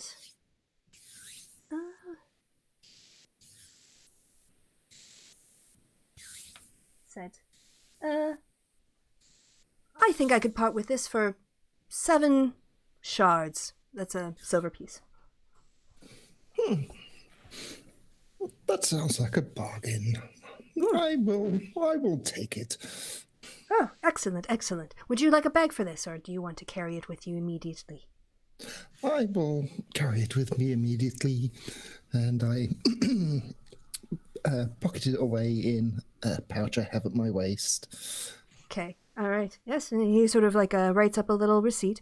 He says, "Oh, you know, if you have any problems, you can, within 3 days, you can bring it back," and hands it a purple piece of paper with dark purple writing on it as he hands you the receipt. Thank you very much. Well, thank you for the custom. Not a lot of people out this time of night. Mostly I just sit here and watch the drunkards go by. Now that you mention it, any interesting drunkards passed by it lately? Noble looking? Oh, well, you know, I do sit here many nights and keep myself very entertained. I always but I'm a businessman. I'm happy to exchange things of value for each other. That's like we just did with your colleague here. A little bit of gold for a little bit of a beautiful object. But for me, if you have something purple, I do like to collect purple things. It is my favorite. All of a sudden, the party hears a pop and a crack. I know something that's purple. In a super creepy voice. It's not my insides, is it? Because it's always my insides when people say stuff like that. Not your insides, Clue.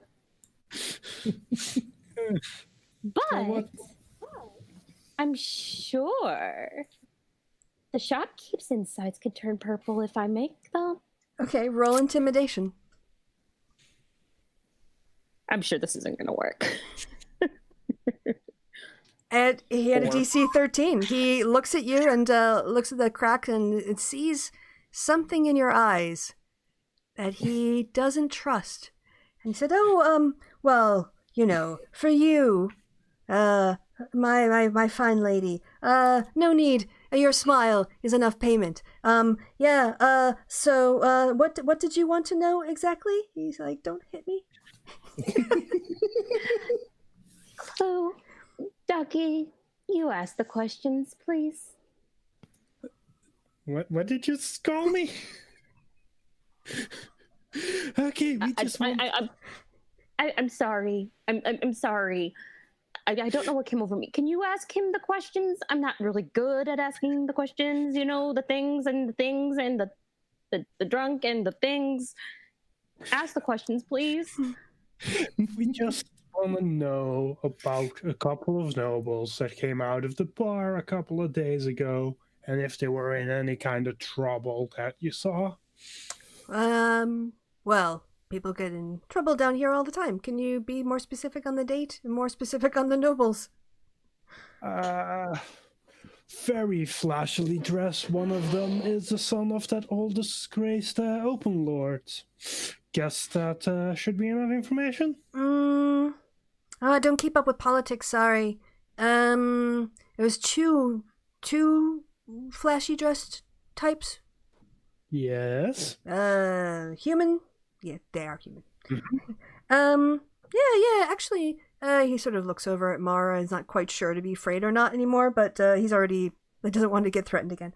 So he said, yeah, I do remember seeing a couple of people like that 2 nights ago. A little bit later than now. I don't really keep hours, but it wasn't quite so early yet. And yes, actually, they were... I guess you could, now that you say if something bad happened, I saw a scuffle with 5 other men and those 2 men. Sometimes with men you can't tell, they like to be boisterous and push each other around, especially in this part of town. You can't always tell the difference between horseplay and an actual fight until blood's drawn. But what I remember is that the men were wearing black armor, and none of them were faces I recognized. But one of them had a black tattoo with a winged snake on his neck. I remember that because when they were doing their horseplay, they actually came quite close to the window. And he was pushed by, I don't know, one of maybe the nobles, almost into my window. And so I got a glimpse of the back of his neck. Of course. Of course, it's them. Santarum. Mm-hmm. Well, guess that matches up with the description of the warehouse.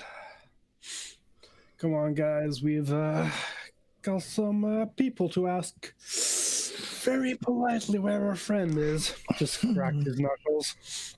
So, he's more knuckle cracking. He sort of looks at you a little bit askance and smiles at Thelvar, like, enjoy your purchase.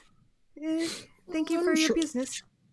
I'm sure I will do, and I'm sure I'll probably be back again at some point. Okay. And Mara smiles at the poor shopkeep. Thank you for answering our questions. I really appreciate it. And a sickly sweet, not sickly sweet, like a teenage voice. Okay. All right. Thank He's you. seriously confused now. Just happy to have you guys out of his shop. Yeah, Thelvar is, of course, just assuming it's not one of those shops, TM. Anyone that's read Discworld knows what type of those shops I'm talking about. And let me, yes, so, what do you guys want to do? Go to the warehouse on... Up Zarrow Street, into the Street of Curtains, and then, back alleys into Candle Lane, which will probably bring us out near where we need to go. Okay. So, Chloe, why don't you roll me a D100? Don't disappoint. Are we all rolling D100? Nope. Just as you guys are walking, as you're walking through the city, you get some random encounters. So I'm just going to pick people at random to roll the random encounter. Who's gonna... I'll roll, I guess, because I'm probably the one leading. Sorry, Kelsey, I can't hear Clue when you're... Okay. Sorry. It's okay. Monsters can't get me if I have my music. Just saying to those I'm the one leading, it probably makes sense for me to roll those. All right, so as you're walking, are you going the straight path or are you going kind of the sneaky path again? I mean, it's a Dockward. I'm going through every alley I can. It's his way. All right. So in one of the darkened streets, as you pass near a sewer grate, you hear something lurking in the tunnel below. And as you pass by, a tentacle pops open the grate and attempts to attack the nearest character.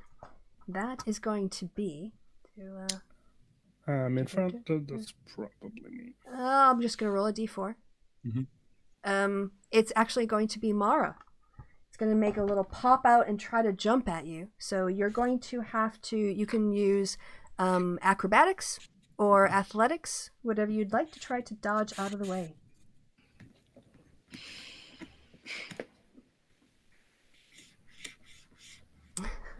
Okay, it's got its tentacle around your leg.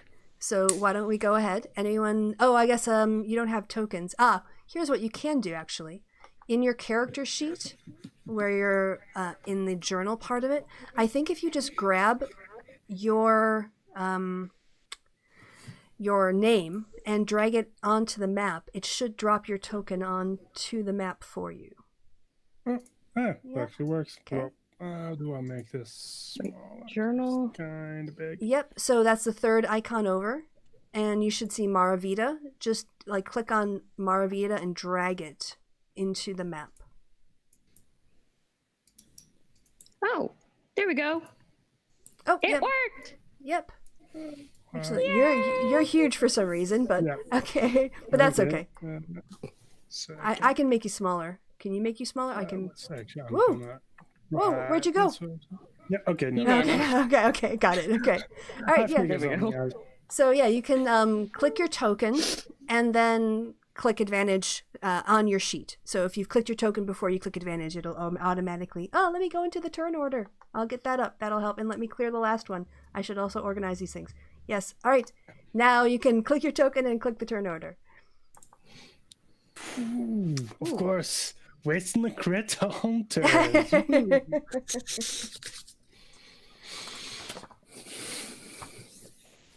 Okay. I'm just going to do a d20 for the tentacle monstery thing that you can't really see. And it's going to be going last. So, yes. Clue.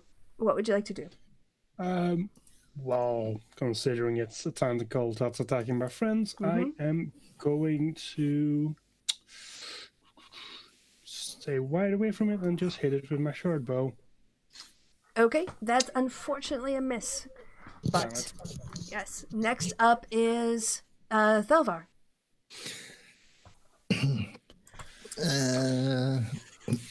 Draw the rapier, cast Shocking Grasp, and Oh, yeah.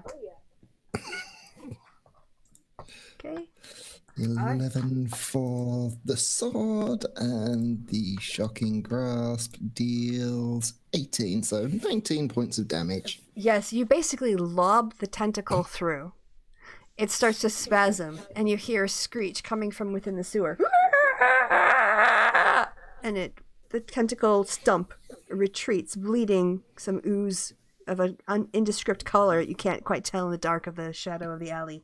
And now Mara's left with the remainder of a tentacle wrapped around her ankle. Someone's having calamari tonight. Don't eat a sewer tentacle. Come on. Mara just looks at her ankle and goes, "This is why I have my music."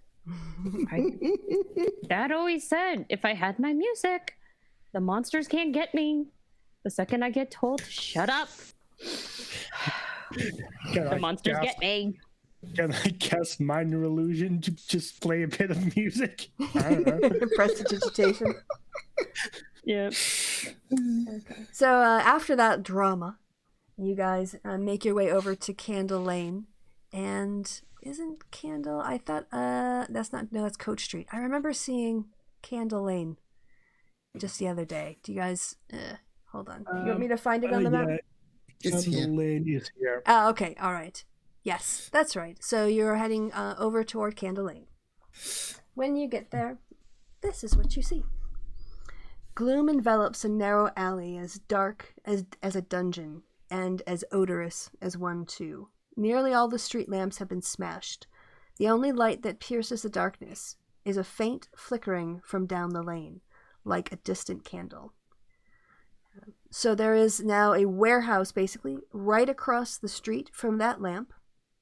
And even in this gloom and the flickering of the lamp, you can see the symbol of a black winged snake, the symbol of the Zentarum, painted above the door handle. So. Okay. This place wouldn't happen to have any windows. Yeah, so when you look at the warehouse, you see that it has, basically at the back stands a high fence. There's a sort of an opening that you can see. And there are 3 points of entry that you can see. There's a front door. There is a large warehouse loading door and a painted over window. It looks like someone dropped the window down and boarded it, like one of those shutters that you can kind of drop down. But everything looks closed up. Okay. What's our entry strategy here, guys? I say lure them out and try and sneak in while they're distracted. Definitely sounds like a plan to me. Mara, you cool? Just like staggers at her. I got attacked by a squid. Oh, And she's just well, pouting. She's that's just all well pouting. and- She's not helpful. Just pouting. She's So- like, do whatever the hell you want. I got attacked by a squid.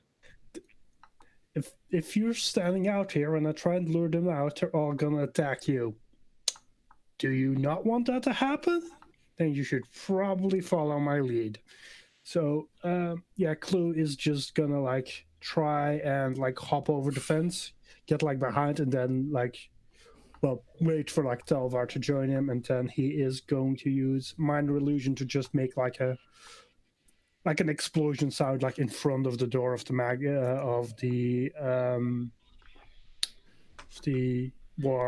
warehouse. Okay.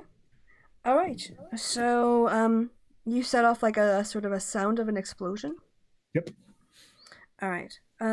So you see the door open, and inside, out the door, you see peeking around, what appear to be Kenku. Let me go ahead and show you kind of what it looks like. You guys should see that now. Oh no, birds.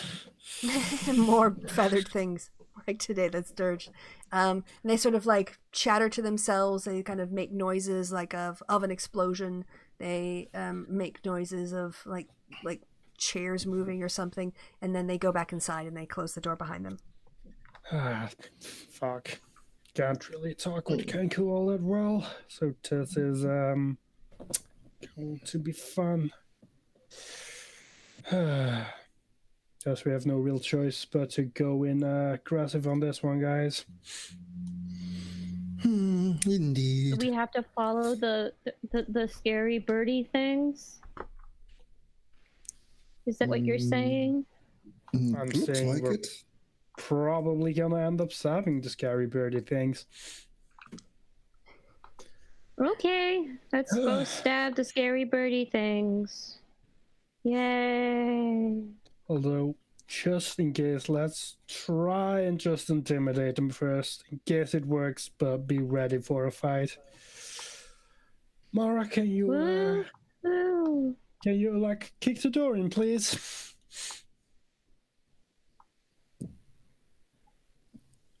Me? I mean, I'm not gonna be kicking any doors in. Have you looked at me? I need shock and awe, baby.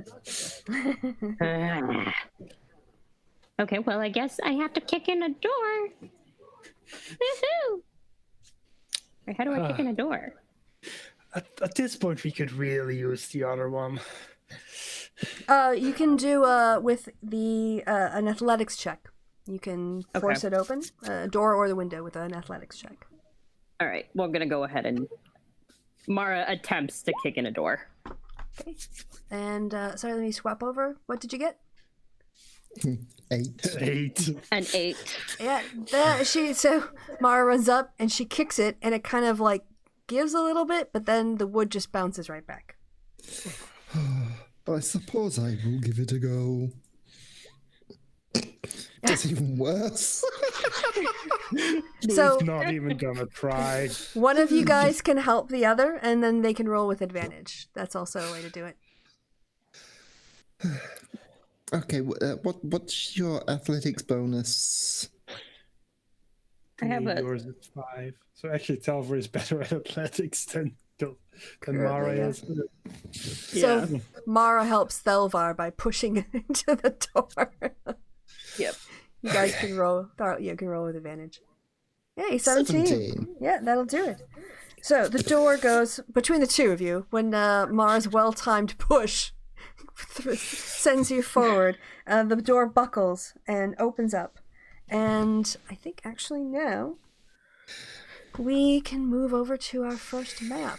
So, I'm actually gonna take these off of there. I'm gonna have you guys, because I don't want to have multiple copies. That didn't work out very well for me the first time. So, yeah, let me. Now, this will also be the first time we're trying dynamic lighting in the maps. So it's another thing that I have to kind of sort out. Give me a quick second. Let me see if You got this. Well, Yeah, technically second time, because the first time was down those mines where worked for half of us, Down- but not for the other Yes, half. yes, that's right. I Okay. would, We don't talk about that. Okay. So did you just see yourself get dropped in, Mara and Thelvar? Oh, I've got to show you the map. Hold on. Yeah. I was gonna say the map did not change. Yep. There we go. Okay. where are we? You should be at the very top right-hand corner. Well, the map is black. Yes. Do you have any light around you at all? Nope, I see nothing. All right, let me try the settings again. Dynamic lighting. Okay. Vision on. Night vision? Sure. I do have dark vision. Token emits a light. I don't think you emit a light. Okay, now I'm going to try these each one at a time. Okay, token vision, night vision. I don't know if everybody has night vision, but they're going to have it tonight. And clue, I didn't put yours on yet. Where'd it go? One person who does have night vision. What is it? Yeah. All right. Token vision, given the ability to see. Yes, we'll be able to see without any light. Oh, I gotta give you some distance. Hold on. You're at 60, Clue? Yep. Okay, maybe that'll make a difference. Do you have dark vision, Mara? No, I'm a human. I don't think I Okay, have is anything. that 30 feet then, I think, for just I think normal so, dark yeah. vision? Sounds right. Mm-hmm. So I don't know if that makes any difference in what you can see now around you. And Thelvar has... Sorry, do you have 60 or 30? It'd be 30, because again, human. Okay, yeah. Okay. And now, Control L. Oh, I think I just saw. Yeah, you guys can't see anything. Oh, this is annoying. I don't know what else to do except, like, give you guys the ability to see at night, and then I don't know how to, like, what else I could possibly do.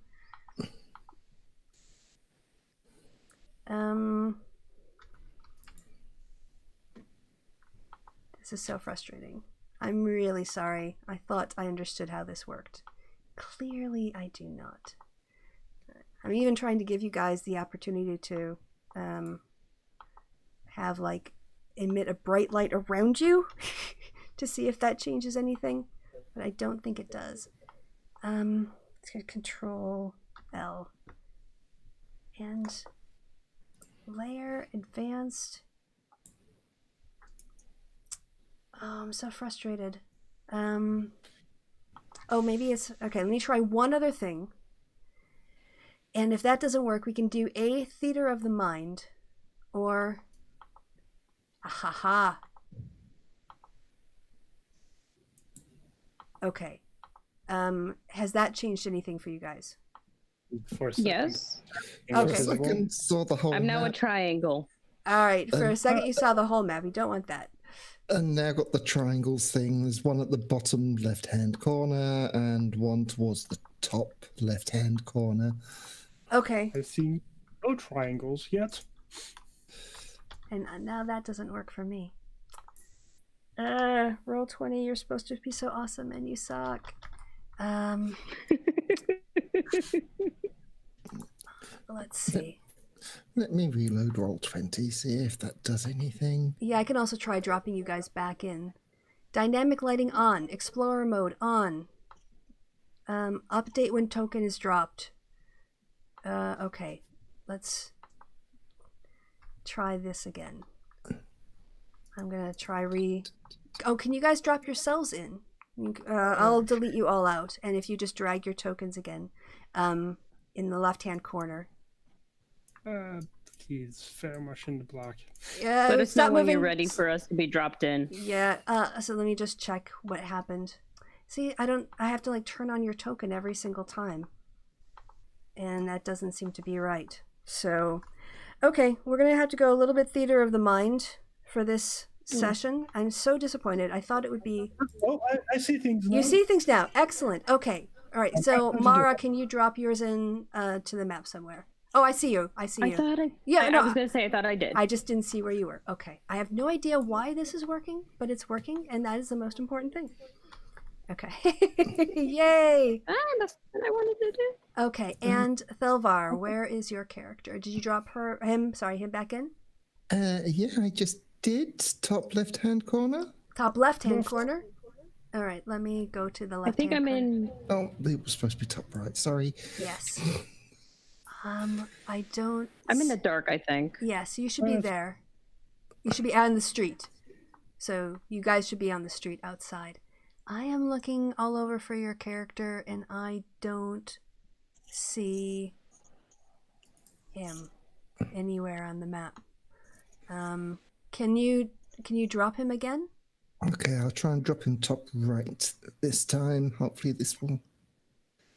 I know you're dropping him into the dark. Yeah. Just telling me my server's been interrupted, so... Yeah, I just got that as well. Okay. Beauty of technology. Yeah, just give it a few seconds. It usually goes away. Okay. Do I see you now? Why don't I see you now? I don't know. I'm going to try dragging you over myself and put you in the middle there. I don't know if you... Oh, let me open your character. Ooh, I see more now. You have to make sure you stay where you're supposed to be. Because Well, no, don't I go. haven't moved. I couldn't find where my token was. That was the thing. And now I can see a little bit more. And now the frickin' thing has vanished again. There we go. What's vanished? Okay. All right. Nothing. It's my screen. Okay. All right. Can you see Thelvar, and can you see that in the top right-hand corner? I can see myself and Mara, but I cannot see Thelvar. Let me check on the settings. Let's see, in the basic. Oh, that's bad. Oh wait, like I see. Okay. No, that should be just generic, and it should be right. Controlled by. Okay, I've just given you control over it.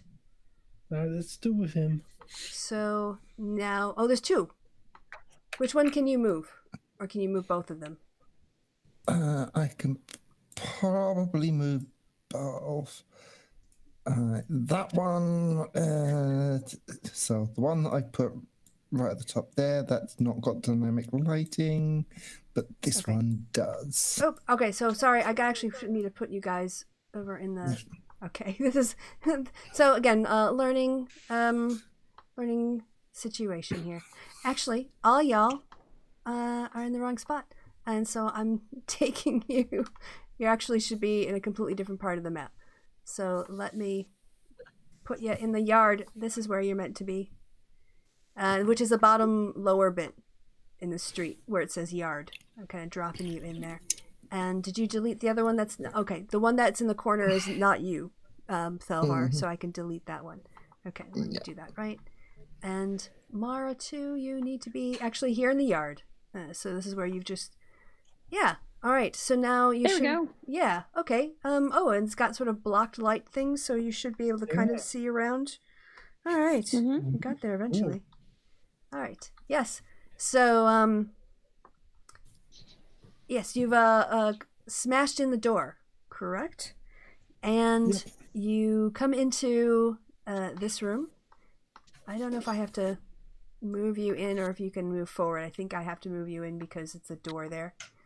So who's I guess Thelvar would be coming in first, and then Mara and Clue behind, correct? Louise waiting at the side of the door. Yes, wherever you want to be. Yep. And so actually, because I was too busy learning these, then during the organization, you see for Kenku, they are just there, and everyone. Please, give me a second. Going to click your token and then click your initiative.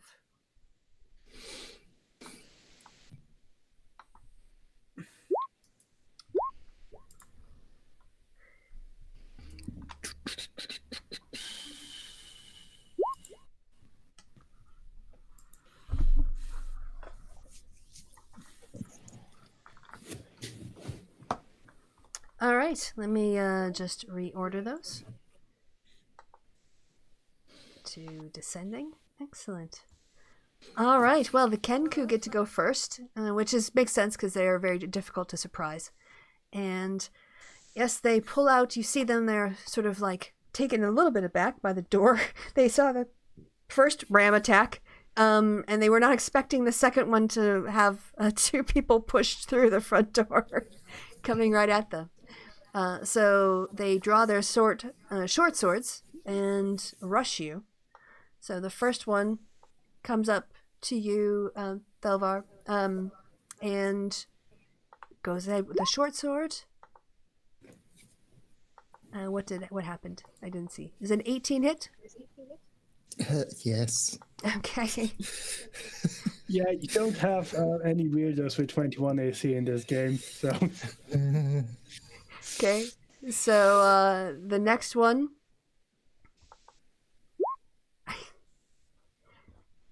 You know, you do have inspiration, if you want it. Oh, I'm sorry. They only get 1 attack per round. I take that one back. You just have the 9. Okay. So 9 damage. Correct.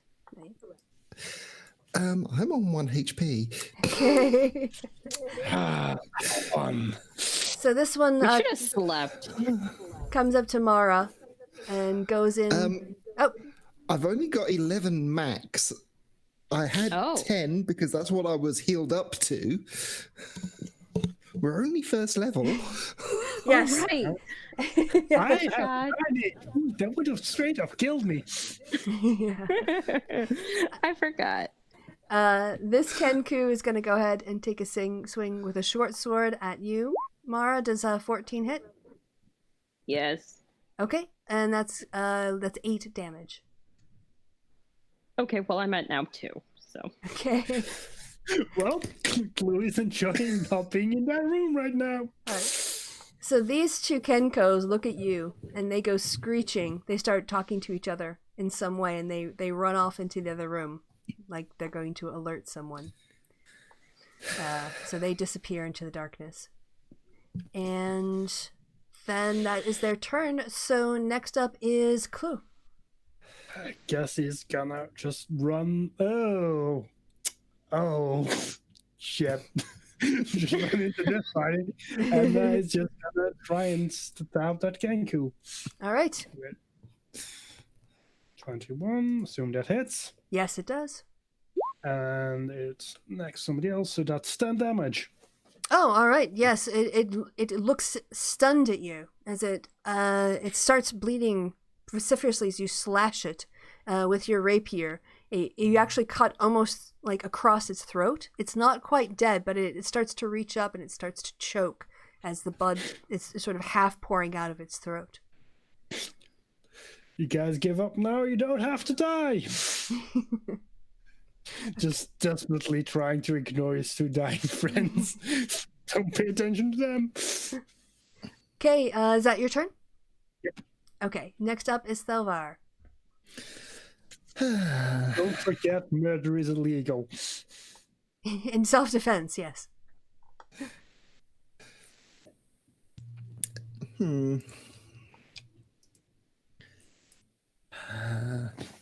Charge up a shocking grasp and deliver it. Ooh, who am I gonna deliver it to? Well, if he's nearly dead, I will Okay. do it on the other one. So 24 definitely hits. no, it's the 25. That's Okay. Right. it's just I needed that for the 3 lightning damage and 6 piercing. Yes, this one too is you basically look like you've almost knocked it out with one blow. He is chattering now and looking pretty bad. Right. Anything else you would like to do for your turn? No, that's it. Okay. Then it's Tamara.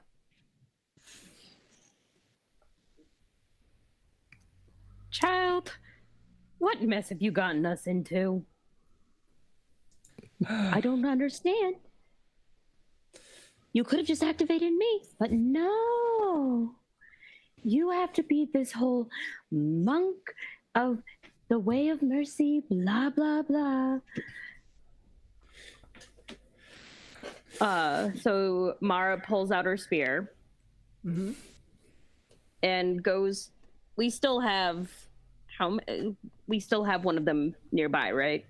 Yeah, they're basically, you have your pick there. between, both of them look like they're on their last legs. All right, so Mara goes ahead and attacks one. That hits. All right, how do you want to do it? The same way Mara kills the Cauliflower, the same way she does the troll, only this time she goes, my raven friend, you really shouldn't go against me. You know better. Tell Daddy I say hi. And then it explodes. All right. I just told you, murder is illegal. Self-defense. Yeah. I am at 2. Door. I don't know if we can call this self-defense, though. All right. So the Kenku that's still slightly conscious is going to, is sort of almost acting more on instinct than on tactics, and it reaches out with its short sword, because they are up next. And you've got one that's dead. Which one, Mara, was it the one to your right or your left that you took out? The right. This one. Yeah, the one below her on the map. Okay. So, poof. All right. So this one is going to go ahead and he's going to reach out. He's going to swing with his short sword. I really, really hope he doesn't hit you. But, oh, good. Yes, Mara, I take it an 8 misses. Yes, it does. Yes, he does miss. And he's also, because he's losing blood and he's, not fighting particularly well, he sort of like makes a very clumsy sort of stab at you, but one that you easily are able to deflect. So then we are back at the top of the order. Clue. Or the next person in the order, yeah. Assuming his party can deal the finishing blow to a single Kenku, he is gonna just put himself behind pillar. Wait, he doesn't know which direction. He's just putting behind some stuff over here and just have a ready action for when those 2 guys come back with reinforcements. Okay. All right, so that's your move. Thelvar, what's Thelvar gonna do? Pretty much the same thing again. Charge up a shocking grasp and deliver it with the rapier. That hits. So, rapier does 7 and the shocking grasp does 6. And how do you want to do this?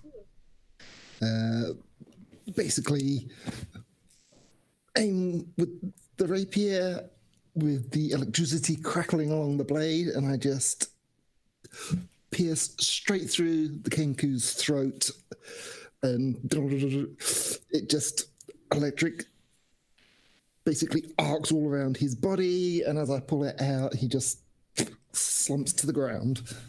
All right, he is dead. Dead. Yes, they are. You took out the first 2 Kenku that you saw. Yeah, and they nearly killed us, or at least 2 of us.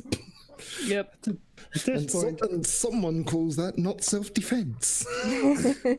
we busted into their fucking warehouse. It's self-defense from their side. All right, well, You told us to break in. you are out of the... I made smart decisions here, but come on. They've kidnapped a noble.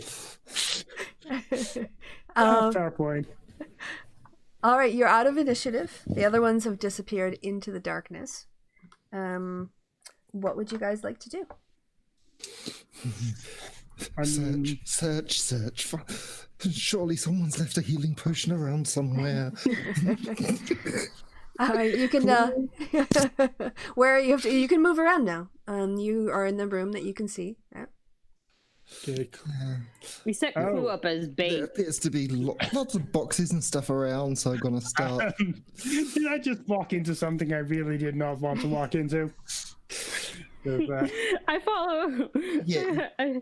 With dynamic lighting, it's always a good idea to only move a couple of squares at a time. Like, ooh. Because all of a sudden things go. Oh, hello, friends. So the Kenko actually look at you and they're shivering, they're shaking. You kind of get the sense that they don't have a lot of experience in fighting. In fact, this might have been their first fight, and they just heard their compatriots die. So they sort of look at you, and they sort of like wave their swords at you, but they don't seem to be attacking you. He's just, Ooh. yeah, Too bad I can't bribe them into coming over to my side. he just like holds up his rapier and just goes, just tell us where the noble is, and nobody needs to get hurt. Well, more hurt. You want to go ahead and roll intimidation. Ooh, that's my intimidation. Come, sweet children. 6. And they just sort of look at you, and they set, when you pull out your rapier, they just sort of set down their little short swords and sort of stand there shivering, but they don't give you any information. Just clear out, I guess, and he's just gonna like gesture that they run towards the door. All right. So you're gonna like signal them to leave the building? Is that what you're doing? I'm just gonna be like, yo, just run along, guys. You're not worth fighting right now. All right. Well, the two of them kind of look at each other, and they look at you, and they like kind of look around to where the door is, and they kind of like make a noise that sounds like a cat meowing, or you can't quite hear what it is. But then instantly and with one motion, they just fucking leg it. They just take off. You guys see two scary ass Kenku making a run for the street. Mara goes, bye, Raven friends. Right. I'll see you later. Now, can you roll me, do a perception check for me, Clue? Thing I'm good at. Ooh, quit. Nice. So you hear the sound of what you would know instantly to be the inhalation and exhalation of a human. You can tell that somewhere in this room there's a human who is breathing very, very heavily. Guess I'll investigate the breathing. Okay, you guys are going to like move together, or are you just going to? I mean, it's your game, but you guys just—I don't even know where the other people I'm gonna are. follow the guy that is in full health and has better night vision than I do. Like, maybe stay by the person with more hit points. I mean, it's your game. You guys can do what you want. Just coming. Where'd he go? Oh, okay. I was going to be searching the bodies and okay. All right. these crates around here, but Yeah, no, it's okay. We can do that afterwards. That's absolutely fine. I can tell you what's in the room once you. Yeah, I think if you want me to stop now, I can tell you what's in the room, or you can go and follow the sound of the breathing, whichever or whatever you want to do. Mhm. Yep. I'm just gonna investigate the breathing, I guess. Just looking around. I'm hanging out with you because I don't want to die. Okay. So you hear the sound. It's coming from the west side of the room. Like it's coming from right now. It's to your sort of northwest.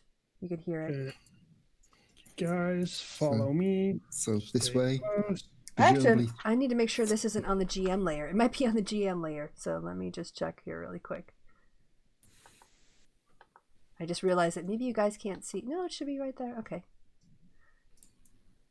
All right. As you get closer, you see that there is a human being. Looks like a human male, maybe in his 30s, and he's hiding under a tarp. And you can hear his heavy breathing. So yeah, he's like sort of hiding under this tarp area here. Just walks up to him. Don't be alarmed. Just here to talk. Maybe rescue you if you're the guy we're looking for. He's just gonna like pull off the tarp.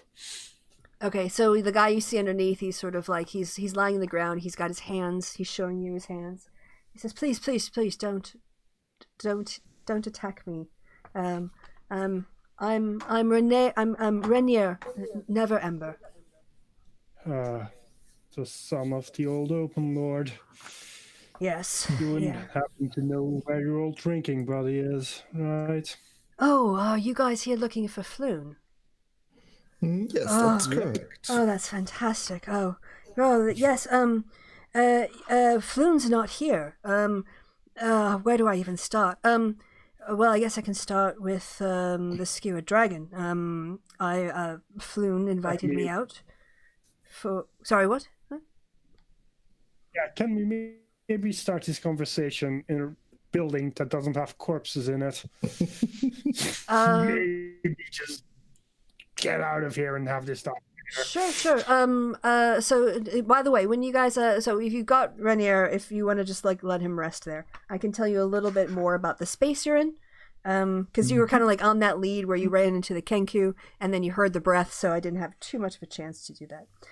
But in this main room, it's basically, it looks like the room that you were under in before, the larger area with the boxes. It's tables and chairs have been carelessly tossed around the floor. You also see not only the corpses of the Kenku that you killed, but when Thelvar looked around, he found the corpses of a dozen men lying along the sides of the walls, their rapiers and daggers nearby them. On the north side of the area, there are stairs that rise to the second level of the warehouse. So there's that bit upstairs. And the Kenkus are already in there. So in terms of the main room, there's nothing of interest really when you look around. There was mostly like business stuff and dead bodies and weapons that was around. Now, the room you're in now is the storage closet. And this is a very cramped chamber. Smells strongly of sour fish and vinegar. It's filled with discarded ropes, canvas, tarpons, splintered wood from smashed barrels, and we've already got Renier here that he's looking around. So at the moment, that is what you see, and then there's a stairs that goes up. Unless you want to do any more searching around in this room or in the other room. So, but you don't actually see any other attackers, although you could ask Renier about that if you were worried.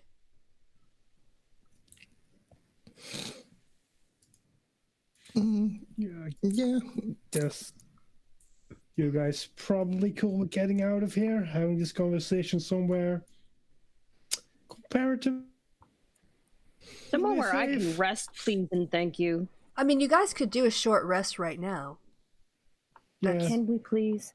Yeah, well, it's your game. You guys can do a short rest whenever you want.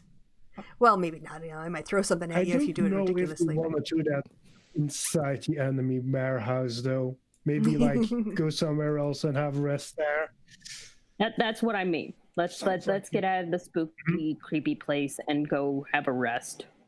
Yep. Okay. Sounds like a good idea. All right. So you guys grab Renier and you start heading. I'll put you back here on the Waterdeep map. So where would you like to go? I mean, Delver, you've got a place where you could crash, right? Yeah. Needed to Delvar? zoom right out. So...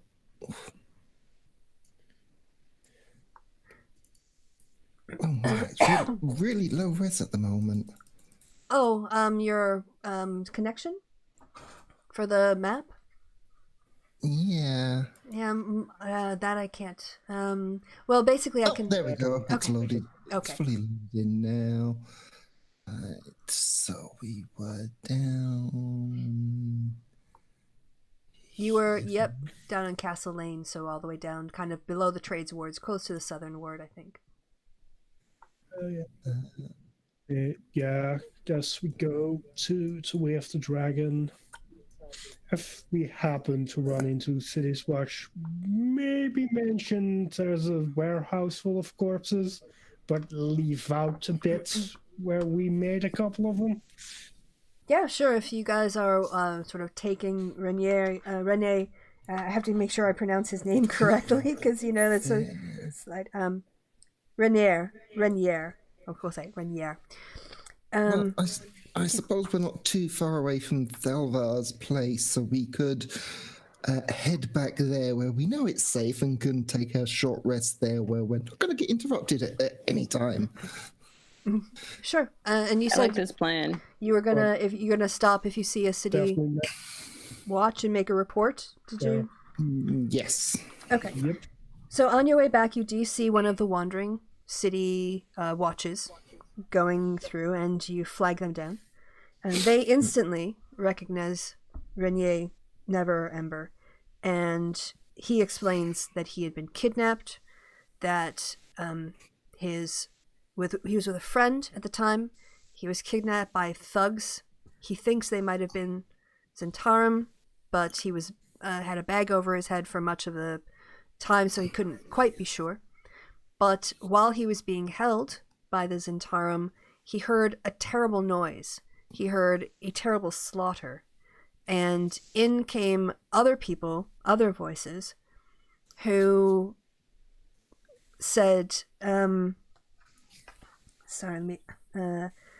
up the pretty boy and tie him up and take him to Xanathar. And instead of taking him, they took Flume. And they left him behind, presumably because they thought that he was worthless, when what Renier thinks is that actually it was him that they were possibly after. So the city guard takes all this down, and they say, there's like 2 probably dead Kenku there, and other bodies from an attack, and having a former open lord's son who's still nobility in the city carries a lot of weight. So the police don't give you much of a hard time, but they do take down your names, and they want to know where they can track you down, find you if they have any further questions. But other than that, they let the 4 of you go on your way. Okay. Sounds good. Sounds like we're gonna need to have a chat with Yagra after this one. But rest on first. Yeah. Yes. So, back to my place we go. All right. Sure. Yeah, so are you guys going to do a long rest here or a short rest? What were your plans? Well, considering it's pretty late, maybe just a long rest. Check up with Yagra in the morning. Okay, so with Renier, he decides that he doesn't quite want it out yet that he's been rescued, in case there are people who are going to come looking for him, or even worse, maybe try to attempt to kidnap other people. Right now, he says, as much as he likes Flume, they think they have him. And so the best thing he can do is to not let it be known that he's escaped, or they'll just kill Flume. So he decides that it's safest for Flume if he hides out with you guys until, hopefully, if he wants you to help, uncover or recover his friend. Mm-hmm. Yep, that sounds fun. Yes, of course. Okay. So you guys gonna do a long rest then overnight? Okay. Mm-hmm.